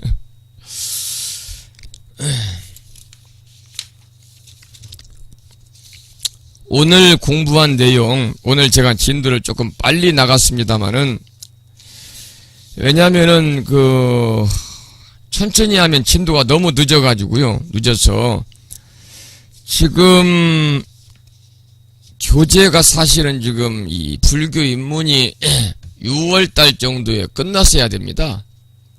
그리고 7, 8, 9월달까지 그 다음 교재가 끝나고, 10월부터 내년 2월까지 해서 5개월 동안 부처님이 생애를 공부를 했어야 되는데 진도를 좀 천천히 나갔죠. 왜냐하면 교재만 가지고 그냥 읽어 내려가고 중요한 거 설명만 하면 진도가 빠른데 그렇게 이제 수박 거달기식으로 나가면 사실은 배우고도 남는 게 없습니다. 그래서 제가 좀 자료를 준비를 해서 이렇게 설명을 드리고 하다 보니까 좀 진도가 좀 늦었습니다만은 어쨌든 다음 시간 1시간을 더해서 불교 입문은 마치도록 그렇게 하겠습니다. 뒤에 나오는 것들은 그렇게 중요한 내용이 아니고 조계종 역사 이런 것들은 내용은 또 우리가 뭐 공부할 필요가 없는 부분이기 때문에요. 이제 대한민국 조계종에 다니는 불자님들 한번 읽어보시면 되는 거고요. 여기는 여러 종단에 소속된 불자님들이 계시기 때문에 그 부분은 빼도록 그렇게 하겠습니다. 다음 시간은 책거리를 해야 되는데 오프라인 반은 책거리를 하는데 온라인 반은 책거리를 못하니까 집에서 차라도 한잔 드시기 바랍니다. 자, 10시 2분입니다. 모두 반야신경을 봉독하겠습니다. 불자 법요집은 108쪽에 나와 있고요. 그리고 불교 입문은 가장 뒤쪽에 보시면 나와 있습니다. 438자로 구성된 표준 한글 반야신경을 대한불교 조계종의 해암스님의 독경으로 함께 따라서 봉독하도록 그렇게 하겠습니다. 그리고 서웅서원 모시겠습니다.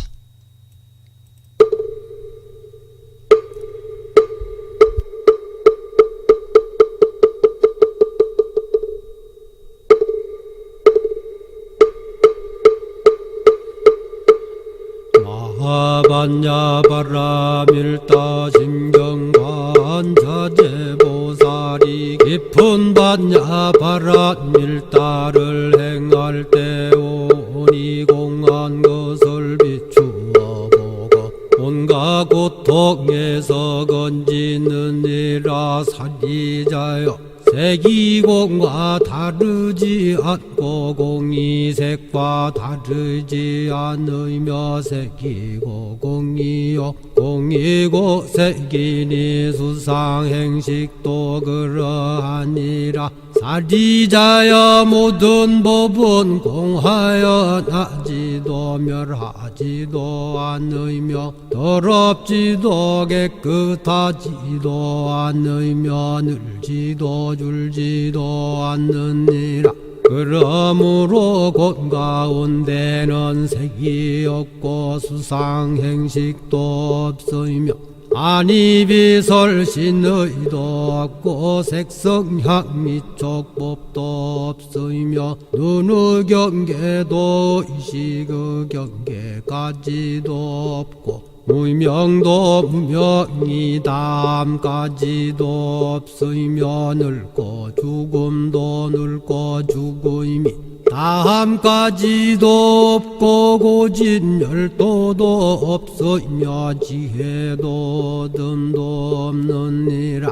얻을 것이 없는 까닭에 보살은 반야바라밀다를 의지함으로 마음에 걸림이 없고 걸림이 없으므로 두려움이 없어서 뒤바뀐 헛된 생각을 멀리 떠나 완전한 열반에 들어가며 삼세의 모든 부처님도 반야바라밀다를 의지함으로 세상의 깨달음을 얻느니라. 반야바라밀다는 가장 신비하고 밝은 주문이며 위 없는 주문이며 무엇과도 견줄 수 없는 주문이니 온갖 괴로움을 없애고 진실하여 허망하지 않음을 알지니라. 이제 반야바라밀다주를 말하리라. 아제아제바라제바라 승아제무지사바 아제아제바라 승아제무지사바 아제아제바라 승아제무지사바.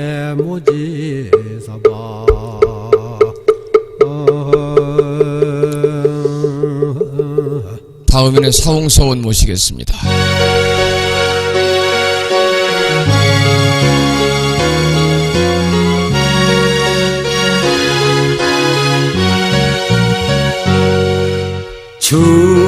중생을 다 건지오리다.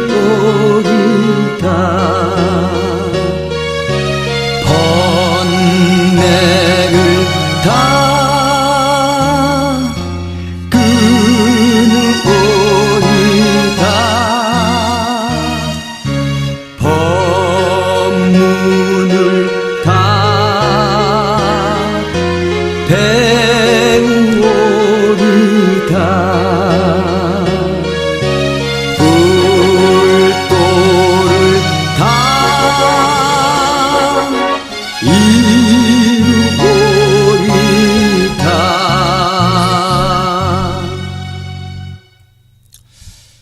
네, 10시 07분이네요. 오랜 시간 동안 함께 하셨고요. 이 목이라는 것은 안 쓰면 낫는데 쓰니까 낫질 않고 있네요. 상대가 좀 부었습니다. 계속해서 아침 방송하지요. 또 목이 안 좋은 데다가 7월 7석기도 매일 하지. 그러다 보니까 목이 쉽게 낫질 않고 있네요. 이제 오프라인반 이제 강의는 다음 주 일요일 날 오후 1시부터 있고요. 온라인반은 이제 8월 첫 번째 수요일 아침에 하는데, 수요일 저녁에 하는데, 다음 주에는 꼭 동참하시기 바랍니다. 결석이 많은 것 같아요. 결석이 많고, 그리고 1학기 과제물이 아직 10분 정도밖에 도착을 안 했습니다. 10분. 그래서 이번 주 주말 안에 모두 보내야 우람분절 전에 불심사에 도착을 해서 휴양할 수가 있습니다. 휴양. 꼭 보내시기 바랍니다. 왜냐하면 그 사경한 사경집을 안 보낸다고 그래서 어떤 뭐 제재 조치는 없지요. 그러나 이제 아무래도 준비해서 보내는 거니까 사경을 해서 보내시고 1학기를 보내면서 특히 우람분절이니까요. 부모님의 은혜에 대해서 한번 좀 생각할 수 있는 그런 그 계기가 됐으면 좋겠습니다. 자, 그리고 복공고사님은 이제 이 말이라는 것은요, 필요한 말을 필요한 때 필요한 만큼만 하시면 좋습니다. 여기서 오늘 강의를 마치겠습니다. 지금까지 성종이었습니다. 여러분 편안히 주무십시오. 고맙습니다.